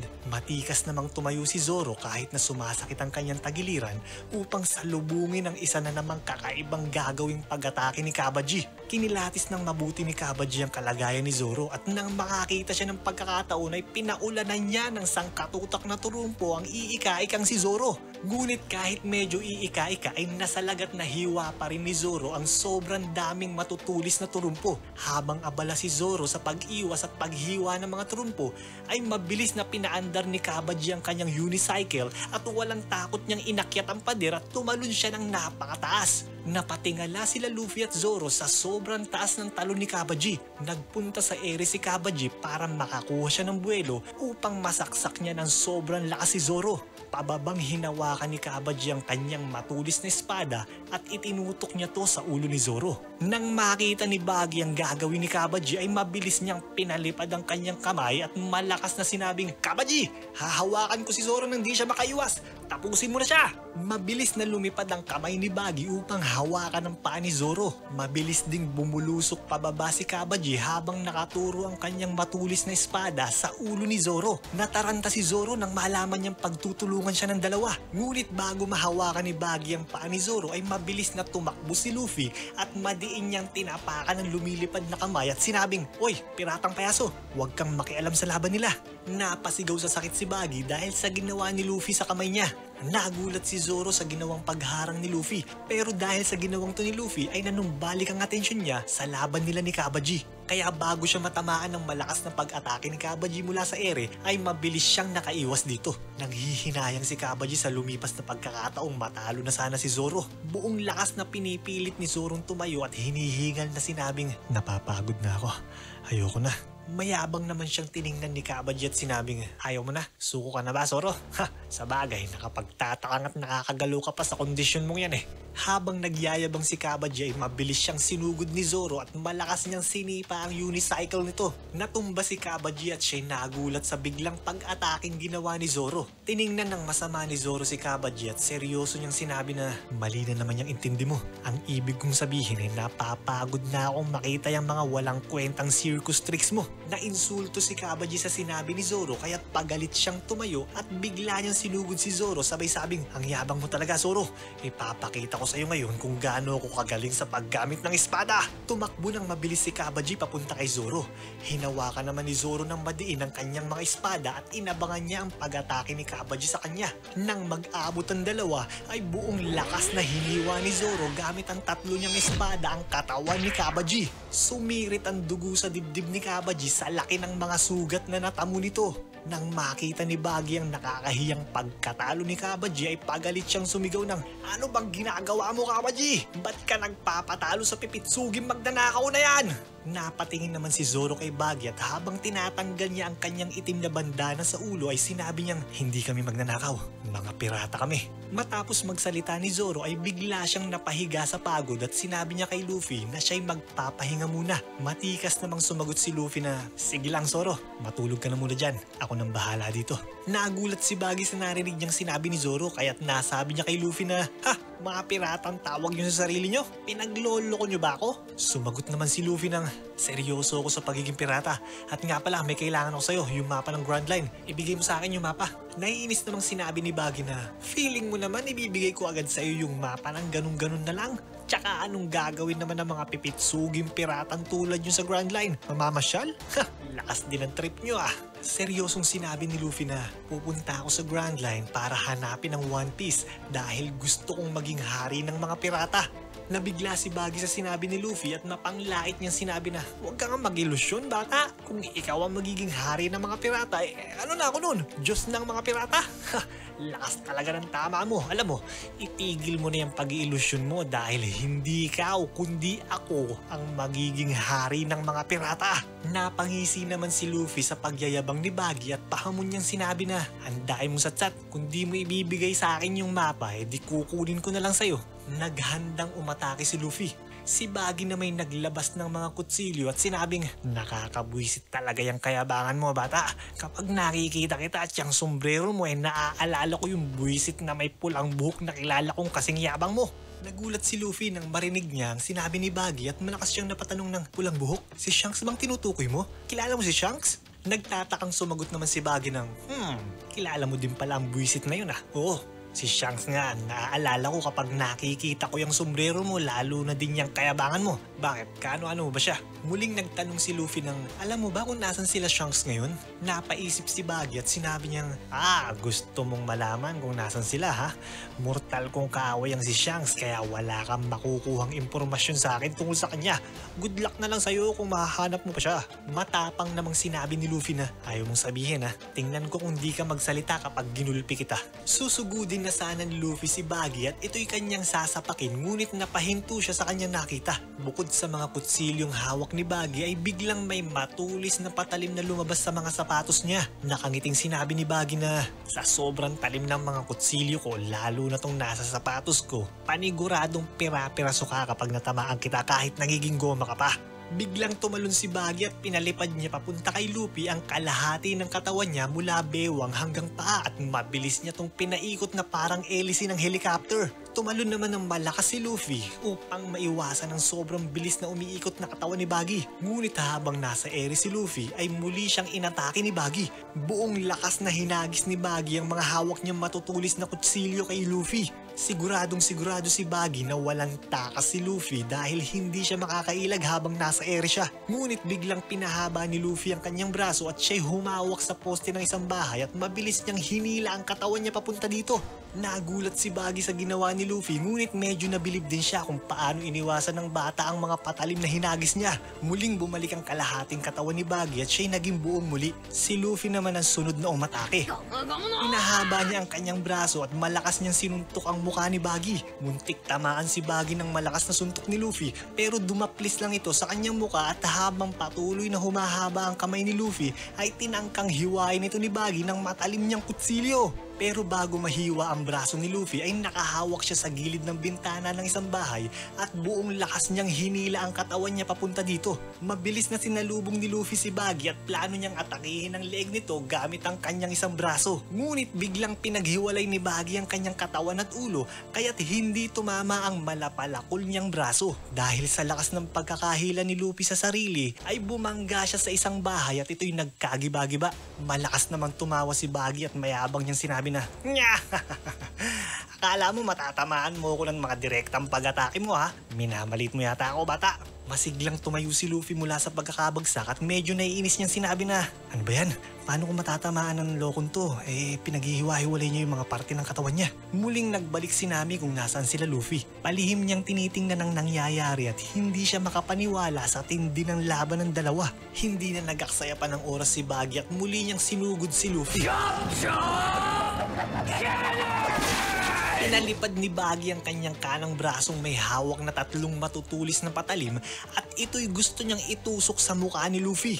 Nahawakan naman ni Luffy ang braso ni Baggy at napigilan niya itong tumusok sa mukha niya. Ngunit ang hindi inaasahan ni Luffy ay muling humiwalay ang kamay ni Baggy sa hawak niyang braso at mabilis itong dumiretso upang saksakin ang kanyang ulo. Napatumba si Luffy sa pag-iwas sa mga kutsilyo. Mabuti na lang at alisto siya pero inabutan pa din ng isang kutsilyo yung pisngi niya at nahiwa nito ng konti yung sombrero niya. Dahan-dahang umupo si Luffy sa pagkakatumba at tiningnan niyang mabuti ang naging sira ng sombrero niya. Si Baggy na may nakangising pinagmamasdan si Luffy at siya'y natutuwa dahil mukhang nagalit niya ng sobra ang bata. Matapos kilatisin ni Luffy ang naging sira ng sombrero niya ay matindig siyang tumayo at tiningnan ng masama si Baggy. Hindi napigilan ni Luffy ang sariling bumulalas ang galit at malakas niyang isinigaw kay Baggy na, "Wala kang karapatang sirain ang sombrero ko. Kayamanan ko to. Importante sa akin to." Nagulat si Nami sa pagiging emosyonal ni Luffy. Ang akala niyang masiyahin at parang madalas ay walang pakialam na si Luffy, ngayon kitang-kita niyang nanlilisik ang mga mata sa galit. Habang palihim namang pinapunta ni Baggy ang kanyang lumilipad na kamay na may hawak na mga patalim sa likod ni Luffy, ay nangungutya niyang sinabi kay Luffy na, "Uwe, ano naman ngayon kung importante sa iyan? Kung ayaw mong masira yung sombrero mo, di dapat ingatan mo." Ang kamay ni Baggy na nasa likod ni Luffy ay biglang binato siya ng kutsilyo. Mabuti na lang at nakita agad ni Luffy ang paparating na kutsilyo at mabilis siyang tumalon para makaiwas dito. Ngunit habang si Luffy nasa ere ay muling pinalipad ni Baggy ang kanyang kamay papunta kay Luffy, pero ang sadyang tinusok nito ay ang pinaka-iniingatan niyang sombrero. Hindi na ilihis ni Luffy ang kanyang sombrero kaya't ito'y nabutas ng matusok ng mga matutulis na kutsilyo. Nanlaki ang mga mata ni Luffy nang makita niya kung anong nangyari sa sombrero niya. Nabitawan ni Luffy ang kanyang sombrero dahil mabilis na pinabalik ni Baggy sa kanya ang lumilipad niyang kamay. Habang hawak-hawak ni Baggy ang sombrero ni Luffy ay malakas siyang tumawa at sinabing, "Ito bang kayamanan mo? Mukhang mas matanda pa sa lolo ko tong sombrero na to ah. Ang totoong kayamanan yung mga ginto, pilak, mga alahas, ganun. Hindi yung ganitong sobrang lubang sombrero." Habang nanginginig sa galit si Luffy ay biglang naalala niya yung mga panahon na ibinili ni Shanks sa kanya na ingatan niya ang pinakamamahal niyang sombrero. Naibalik niya to sa kanya kapag naging isa na siyang magiting na pirata. Muling tiningnan ng masama ni Luffy si Baggy at sinabing, "Nung binigay sa akin ni Shanks yung sombrero niya, nangako kong iingatan ko yan at isosoli sa kanya kaya importante sa akin yan." Nagulat si Baggy nang malaman niyang kay Shanks palang sombrerong hawak niya. At dahil sa sobrang galit na kinikimkim ni Baggy kay Shanks ay naaasar niyang itinapon ng sombrero sa sahig at ito'y kanyang dinuraan sabay sabing, "Kaya pala pamilyar sa akin yung sombrero na yan. Kay Shanks pala yan. Weh, buwisit na Shanks yan. Hindi ko siya mapapatawad sa ginawa niya sa akin nung magkasama pa kami nagte-training sa isang pirate ship." Magbalik tayo sa nakaraan nila Baggy at Shanks kung saan mga bagito pa lamang ang dalawa at sabay silang nagte-training sa isang barko ng mga pirata. Palagi nag-aaway si Baggy at Shanks at sa init ng umaga ay muli na namang nagbabangayan ng dalawa. Dinagukan sila ng nakasalaming pirata at sinabing itigil na nila kung ano man ang pinag-aawayan nila. Habang pinangangaralan ng nakasalaming pirata ang dalawa ay may biglang sumigaw ng, "Mga kasama, may paparating na barko! Mukhang mga kaaway to kaya maghanda kayo!" Nagmamadaling pumunta sa mga kanika nilang mga pwesto ang mga pirata at masisiglang kumuha ng mga sandata. Naglabas si Baggy ng dalawang matutulis na kutsilyo. Habang si Shanks na may inaayos ang kanyang matalim na espada ay napatingin siya kay Baggy at sinabing, "Abot tenga ang ngiti mo ah. Di ka ba natatakot sa mga paparating na mga kalaban?" Sumagot naman si Baggy ng, "Takot? Hindi ah. Excited nga ako dahil kapag ganyang may mga barko ibig sabihin yan may mga kayamanan sa loob niyan. Yun na masaya doon." Kalmado namang nasabi ni Shanks na, "Excited ka pala sa mga kayamanan ha? Ayos lang." Parang hindi naman maintindihan ni Baggy kung ba't hindi excited si Shanks na makakuha ng mga kayamanan kaya't medyo naasar niyang sinabi na, "Ayos lang, di ko talaga maintindihan yung utak mo, Shanks. Ikaw at ang mga kasama natin dito. Hindi niyo makita ang ganda ng mga kumikinang na ginto't pilak at mga alahas? Mukhang nakalimutan mo na talaga kung ano ang pagiging totoong pirata." Hindi na pinatulan ni Shanks sa mga pinagsasasabi ni Baggy at ang dalaway mabilis na tumakbo upang makipaglaban sa mga kalabang piratang sumugod sa kanila. Matindi ang bakbakan ng dalawang grupo ng mga pirata.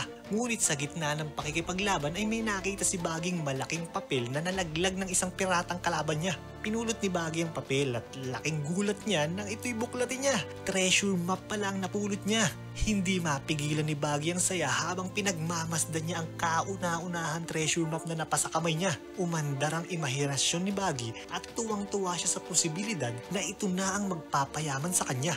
Naisip ni Baggy na sarilihin ang napulot niya at huwag itong sabihin sa mga kasama niya kaya't palihim niyang itinago ang mapa.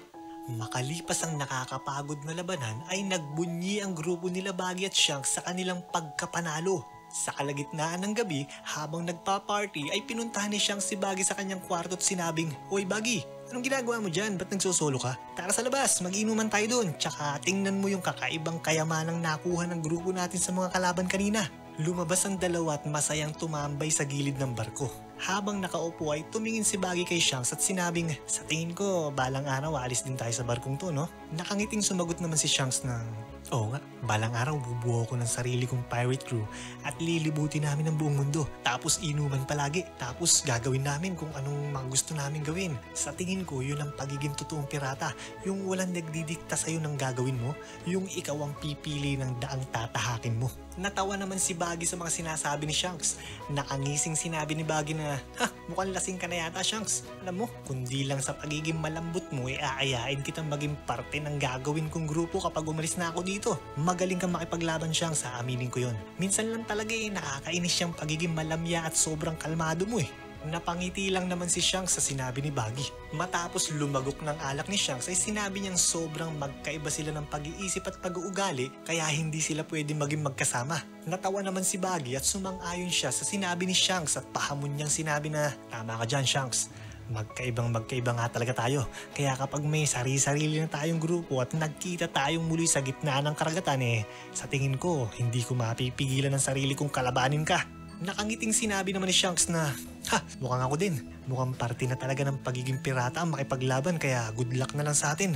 Nagtataka namang tiningnan ni Baggy si Shanks at sinabing, "Minsan talaga hindi kita maintindihan. Nga pala, ano yung nabanggit mong kakaibang kayamanang nakuha ng mga kasama natin kanina?" Sinabi ni Shanks na nakakuha sila ng isang kakaibang prutas, yung tinatawag nilang sinumpang prutas ng karagatan. Pinaliwanag ni Shanks kay Baggy kung ano ang isang devil fruit at sinabi din niya na ang kapitan nila ay inanunsyo na kung sino daw ang may gusto ay pwedeng kainin ang nakuha nilang sinumpang prutas.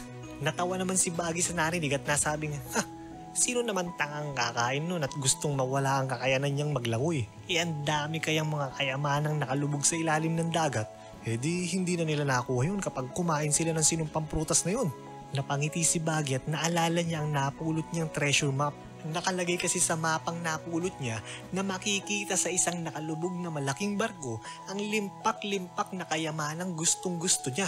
Biglang nasabi ni Shanks na, "Nga pala, ang balita ko din nagkakahalaga ng halos 100 milyon ang mga ganung sinumpang prutas." Nanlaki ang mga mata ni Baggy sa narinig. Muli siyang napaisip na parang kahit pagsama-samahin lahat ng mga kayamanang alam niya, hindi ito aabuti ng 100 milyon. May naglarong ideya sa isipan ni Baggy at siya'y biglang napangiti. Kinabukasan, matindig na tumayo si Baggy sa harap ng kanilang barko at habang hawak niya ang kakaibang prutas ay malakas niyang sinabi sa kanyang mga nanonood na kasama na ito'y kakainin niya. Nagpalakpakan naman ang mga pirata sa paligid ni Baggy at tuwang-tuwang naghihintay sa gagawin niya. Biglang sinumpak ng buo ni Baggy ang prutas at nginuya niya ito at nilulun. Taimtim na naghihintay ang mga nanonood sa kanya kung may mangyayari, ngunit wala naman silang napansing kakaiba. Sinabi ni Baggy sa kanyang mga kasama na wala naman daw nagbago sa kanya. Napaisip ang isang pirata at nasabi nito na baka daw peke o hindi totoo ang mga kwento-kwento tungkol sa mga sinumpang prutas. Dismayadong nagsibalik sa mga kanika nilang ginagawa ang mga nanonood na pirata at si Baggy din ay umalis na. Nagpunta si Baggy sa gilid ng barko na walang masyadong tao at masayang sinabi nito na tagumpay ang plano ko. Pwede na ako umalis sa barkong to dahil meron na akong treasure map na pasakin pa tong napakamahal na sinumpang prutas. Magiging mayaman na din ako sa wakas. Biglang napadaan si Shanks kung nasaan si Baggy at sinabing, "Hoy Baggy, anong ginagawa mo dyan?" Sa gulat ni Baggy ay bigla niyang naisubo ang sinumpang prutas upang hindi ito makita ni Shanks. Napansin ni Shanks ng nakalobong mukha ni Baggy at sinabi niyang itigil na daw niya ang pagnanakaw ng pagkain dahil kapag nalaman niyo ng cook nila, siguradong kawawa siya. Matapos pangaralan ni Shanks si Baggy ay iniwan niya na to. Si Baggy na may medyo kumalma na nang mapansin niyang si Shanks ay umalis na. Ngunit biglang bumalik si Shanks at sinabing, "Nga pala Baggy, muntik ko na makalimutan, sabi nga pala ng kapitan eh." Sa gulat ni Baggy ay nalulunya ang sinumpang prutas na tinatago niya sa bibig niya. Napasigaw si Baggy sa nangyari at sa taranta niya ay nabitawan niya pa yung pinakaiingatan niyang mapa. Nilipad ang mapa palabas ng barko at dahil importante to kay Baggy ay hindi siya nagdalawang isip na tumalon para habulin ito. Nagulat si Baggy nang mapunta siya sa ilalim ng dagat. Bigla siyang hindi makagalaw na parang napakabigat ng kanyang katawan kaya unti-unti siyang lumubog. Si Shanks ay pinagmamasdang mabuti ang lugar kung saan tumalon si Baggy at siya'y nagtataka kung ba't medyo matagal na hindi pa din lumulutang ang kaibigan niya. Makalipas ang ilang saglit ay nakita ni Shanks na biglang lumutang si Baggy at buong lakas siyang nagkakakawag at humihingi ng tulong. Akala ni Shanks nung una ay nagbibiro lang si Baggy dahil isa ito sa pinakamagaling maglangoy sa kanila. Ngunit nang mapansin ni Shanks na mukhang seryoso na talaga ang nangyayari kay Baggy ay matapang siyang tumalon upang iligtas ang kaibigan niya. Muli tayong bumalik sa kasalukuyan. Matapos marinig ni Luffy ang kwento ni Baggy ay pinulot niya ang kanyang sombrero at sinabing, may utang na loob ka pala kay Shanks dahil niligtas niya yung buhay mo." Nagulat naman si Baggy sa komento ni Luffy at pasigaw niyang sinabi na, "Ako pa ngayon na may utang na loob? Si Shanks ang may kasalanan ng lahat. Dapat sobrang yaman ko na ngayon pero nabulilyasong mga plano ko dahil sa kanya." Dahan-dahang pinalipad ni Baggy ang itaas ng kalahating katawan niya at patuloy na sinabing, pero may iba na akong plano ngayon. Gamit ang kakaiba kong kapangyarihan, kukunin ko lahat ng kayamanan dito sa mundo at lahat ng magtatangkang nakawin to sa akin ay papatayin ko." Mabilis na lumipad si Baggy papunta sa direksyon ni Luffy, ngunit siya'y lumagpas dito at nang lumingon si Luffy sa kanyang likuran ay nakita niya si Nami. Ito pala ang punteriyang atakihin ni Baggy. Nagulat si Nami at napatingin siya sa paparating na galit na si Baggy. Napahinto si Nami at hindi siya makagalaw sa takot. Ngunit bago umabot si Baggy kay Nami ay nakita ni Luffy ang nakatayong ibabang kalahating katawan ni Baggy at bigla niyang sinipa ang maselang parte ng katawan na to. Habang nasa ere ay nangiwi ang mukha ni Baggy sa sakit at bigla siyang bumagsak sa paglipad at siya'y namilipit. Sumigaw si Luffy at sinabing, "Akong kalaban mo, piratang payaso. Kaya wag mo akong iwan dito. Nami, umalis ka na. Hayaan mo na yung mga kayamanan. Iwan mo na yan." Sa kabilang banda, ang mga taong bayan na naghihintay sa pagbalik ng kanilang mayor ay hindi mapakali. Nasabi ng isang matandang lalaki na parang may mali hindi naman inaabot ng ganito katagal ang mayor kapag umaalis siya. Sinabi naman ng isang babae na, "Oo nga, tsaka bakit ang dami nating naririnig na putok ng mga kanyon? Baka napano na ang mayor Nagpasya ang matandang lalaki na pumunta ng bayan upang tingnan ang kalagayan ng kanilang mayor. Sinabi niya sa kanyang mga kasamahan na hintayin lang ang pagbalik niya. Ngunit bago makaalis ang matanda ay malakas na sinigaw ng isang matikas na lalaki na, "Sasama kami sa'yo. Hindi na namin kayang tiisin na wala kaming ginagawa dito habang ang bayan natin ay unti-unting nasisira." Halos lahat ng taong bayan ay kumuha ng mga sandata at matapang silang nagpunta sa bayan upang hanapin ang kanilang mayor. Bumalik tayo kung nasaan sila Luffy. Pagalit na sinabi ni Nami kay Luffy na, bakit ko naman iiwan tong mga kayamanan ko? Hindi ako alis dito nang hindi kasama to. Nagsalita naman ang namimilipit sa sakit na si Baggy at sinabing, anong kayamanan mo? Akin yan Muling lumipad si Baggy at sa galit niya ay pinaghiwa-hiwalay niya ng sobrang dami ang mga parte ng katawan niya. Nagulat at naguluhan si Luffy at Nami sa sobrang daming lumilipad na mga bahagi ng katawan ni Baggy. Mabilis na tumakbo si Nami, dala-dala ang mga kayamanang ninakaw niya. Galit naman siyang hinabol ni Baggy dahil gusto nitong maibalik ang mga kayamanang ninakaw sa kanya.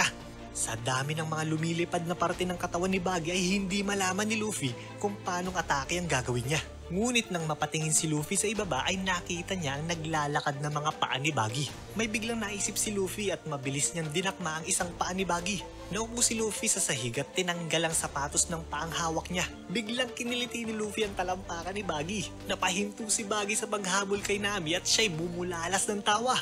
Ang sunod namang ginawa ni Luffy ay malakas niyang pinukpok ang paa ni Baggy sa simento na parang martilyo.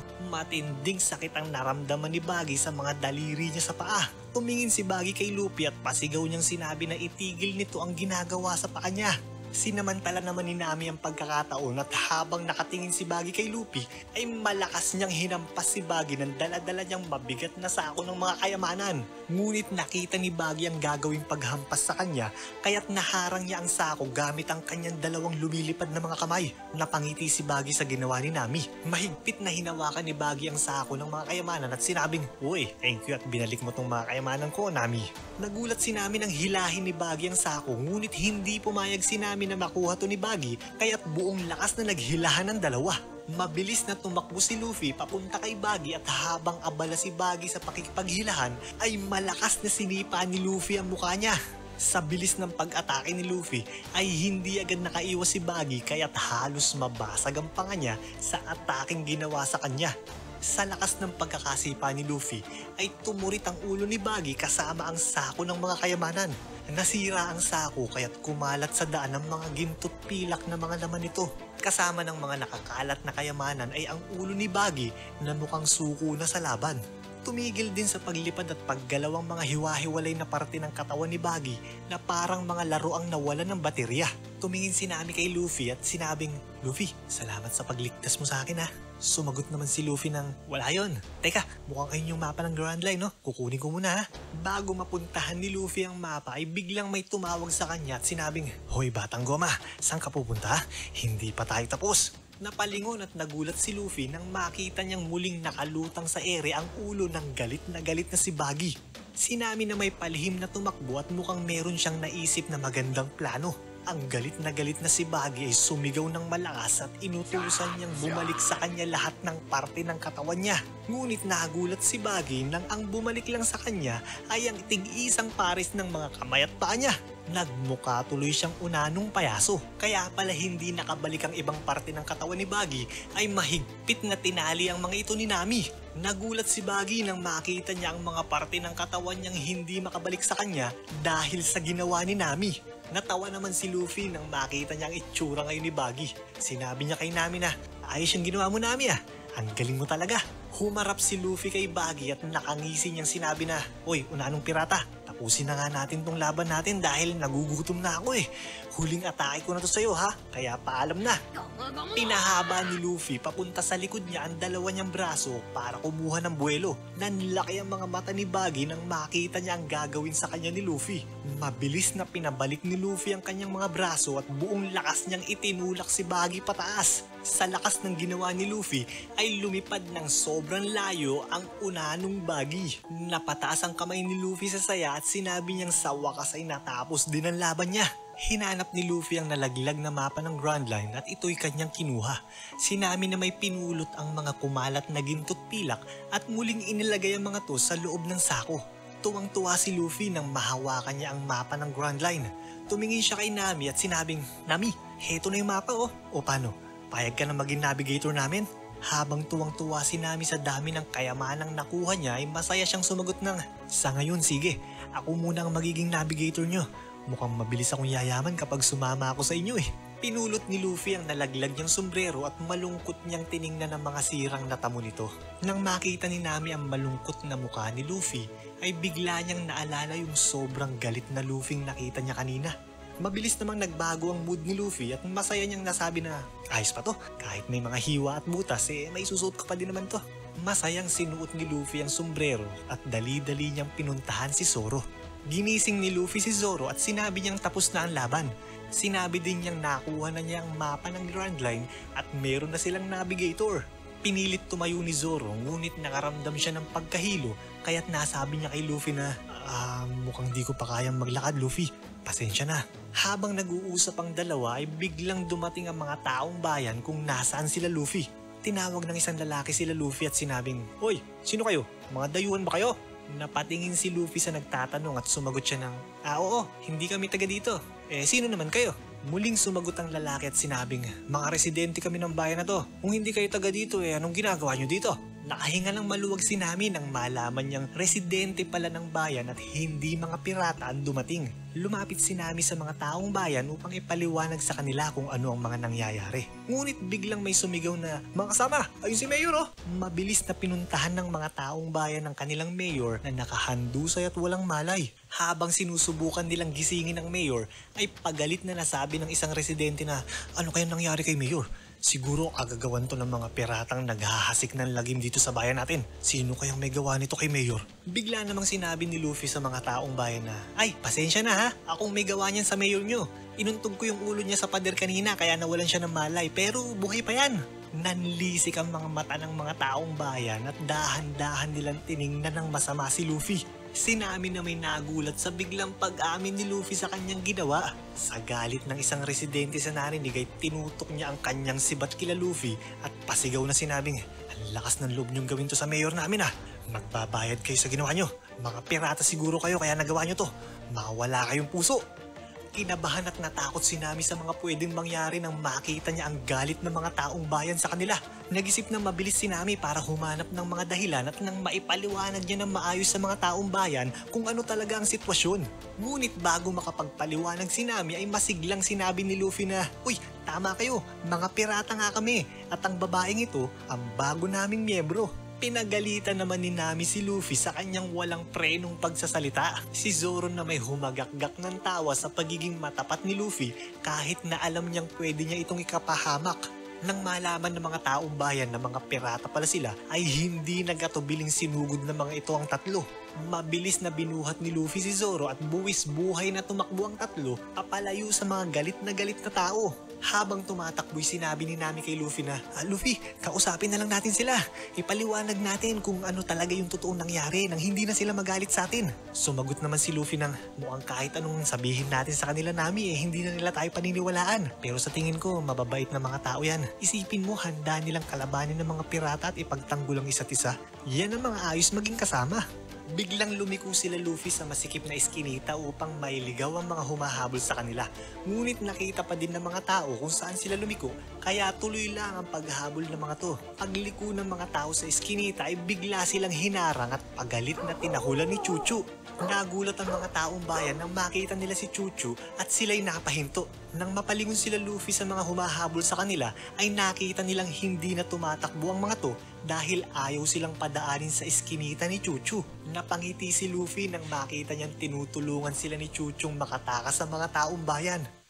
Makalipas ang ilang saglit ay nakarating sila Luffy sa daungan ng barko. Hingal na hingal si Nami sa ginawang pagtakbo. Si Zoro na may buhat-buhat pa din ni Luffy at siya'y hinang-hinang nakayuko na parang lantang gulay. Sinundan ni Luffy si Nami at nagpunta sila sa isang barkong nakadaong at nasabi ni Luffy na, uy, ang ganda ng bangkang to ah. Sa'yo ba yan, Nami? Sumagot naman si Nami na, oo, yan ang gagamitin natin. Ninakaw ko yan sa 3 gunggong na piratang nakita ko sa dagat kanina.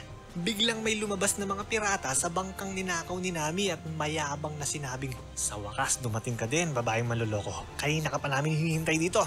Nagulat si Nami nang makita niya ang 3 piratang ninakawan niya. Nang makita pala ng 3 ang bangka nila sa daungan, ay nagpasya silang hintayin dito ang babaeng nagnakaw sa kanila. Tiyak daw silang babalik ito kaya tuwang-tuwa ngayon ang 3 dahil makakaganti na sila sa babaeng manluloko. Mayabang na sinabi ng isang pirata kay Nami na, lagot ka sa amin ngayon.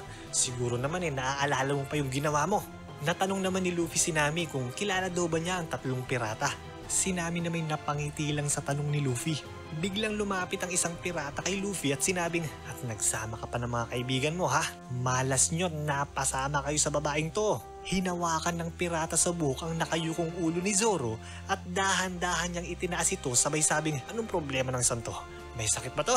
Humingin ka nga sa akin kapag kinakausap kita ha, huwag kang bastos. Pag-angat ng ulo ni Zoro ay pagalit niyang tiningnan ang piratang sumasabunot sa kanya at sinabing, aray, pwede bang bitawan mo yung buhok ko? Nanlaki ang mga mata ng pirata nang malaman niya kung kaninong ulo ang hawak niya. Mas mabilis pa sa kidlat na tumakas ang tatlong pirata nang malaman nilang kasama pala ni Zoro ang babaeng manluloko. Sa kabilang banda, ang mayor ay nagkamalay na. Lumapit ang isang tao at tinanong niya ang mayor kung ano daw ba ang nangyari dito. Tiningnan ng mayor ang paligid at siya'y nagulat nang makitang nakaguho na ang gusali kung saan nakaistasyon ang mga pirata.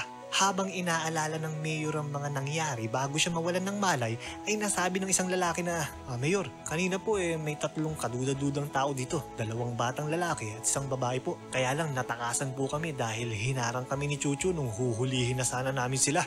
Biglang naalala ng mayor yung pag-untog na ginawa ni Luffy sa kanya kanina. Pagalit na sinabi ng isang lalaki na dapat mahuli natin yung tatlong yun para maturuan ng leksyon, lalo na sa ginawa nila kay Mayor. Sumang-ayon naman ang iba na muling tugisin ang tatlong batang nakatakas sa kanila. Biglang sumigaw ang mayor at sinabing, magsitigil kayo, wala kayong karapatang magalit sa kanila. Nagtaka naman ang mga taong bayan sa biglang pagsigaw ng mayor. Natanong ng mayor kung saan gawin tumakbo ang tatlong bata.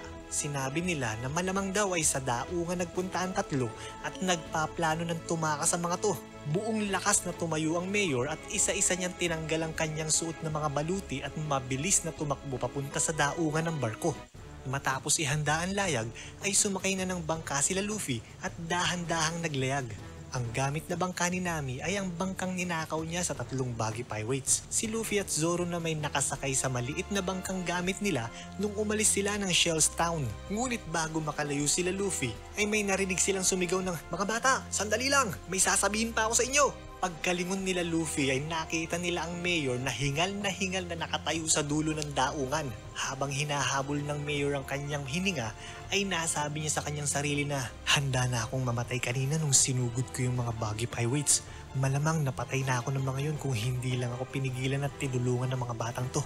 Taimtim namang hinihintay nila Luffy ang gustong sabihin ng mayor sa kanila. Matindig na tumayo ang mayor at maluha-luha siyang sumigaw ng, maraming salamat sa inyo mga bata! Hinding-hindi ko makakalimutan ang ginawa nyo! Laking tuwa naman ng tatlo sa pasasalamat na kanilang natamo. Napansin ng mayor na parang may naiwang sako sila Luffy. Nang kilatisin ng mayor ang laman ng sako ay nasabi niya sa kanyang sarili na, wala talaga akong masabi sa inyo mga bata. Maraming salamat dahil may mga tao pang katulad ninyo. Hindi napigilan ng mayor na maging emosyonal kaya't bumuhos ang kanyang luha habang pinagmamasdan niyang papalayo ang dalawang bangka. Galit na galit si Nami nang malaman niyang iniwan pala ni Luffy yung sako ng mga kayamanan. Paliwanag naman ni Luffy na kailangan daw nila mayor yun upang magamit pang-ayos sa mga nasirang parte ng kanilang bayan. Si Zoro na may tuwang-tuwa nang makita niyang galit na galit si Nami at gustong lunurin si Luffy. Ngayon ay may navigator na ang grupo. Mukhang dahil kay Luffy ay unti-unting nagbabago ang pagtingin ni Nami sa mga pirata. Kaya't napasali ni Luffy si Nami upang tulungan sila. Masayang naglayag ang tatlo, ngunit ang hindi nila alam ay may matindi silang pagdadaanan sa susunod nilang mapupuntahan. Saan kaya susunod na mapapadpad ang ating mga bida? Ngayong may mapa na sila ng Grand Line at may navigator pa, diretso na kaya sa Grand Line ang punta nila? At sino itong lalaking mahaba ang ilong na tinatawag nilang mabagsik na kapitan ng kasinungalingan? Yan ang aabangan natin sa mga susunod pang kabanata. Hey friends, maraming salamat at umabot ka dito sa dulo. Kung isa ka sa matyagang naghintay ng video na to, pasensya na kung natagalan tayo ha. Pero taos-puso akong nagpapasalamat sa matyagang paghihintay mo at naway nagustuhan mo sana ang kwentong ito.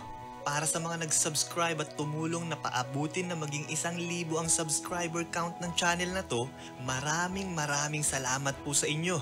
Nga pala, Para maging updated ka sa mga bidyong paparating, mag-subscribe ka na at i-on ang notification dahil simula pa lang ito ng mahaba-habang kwentuhan. Kaya subscribe na! O paano? Kita-kits ulit tayo sa susunod na kabanata. Hanggang sa muli!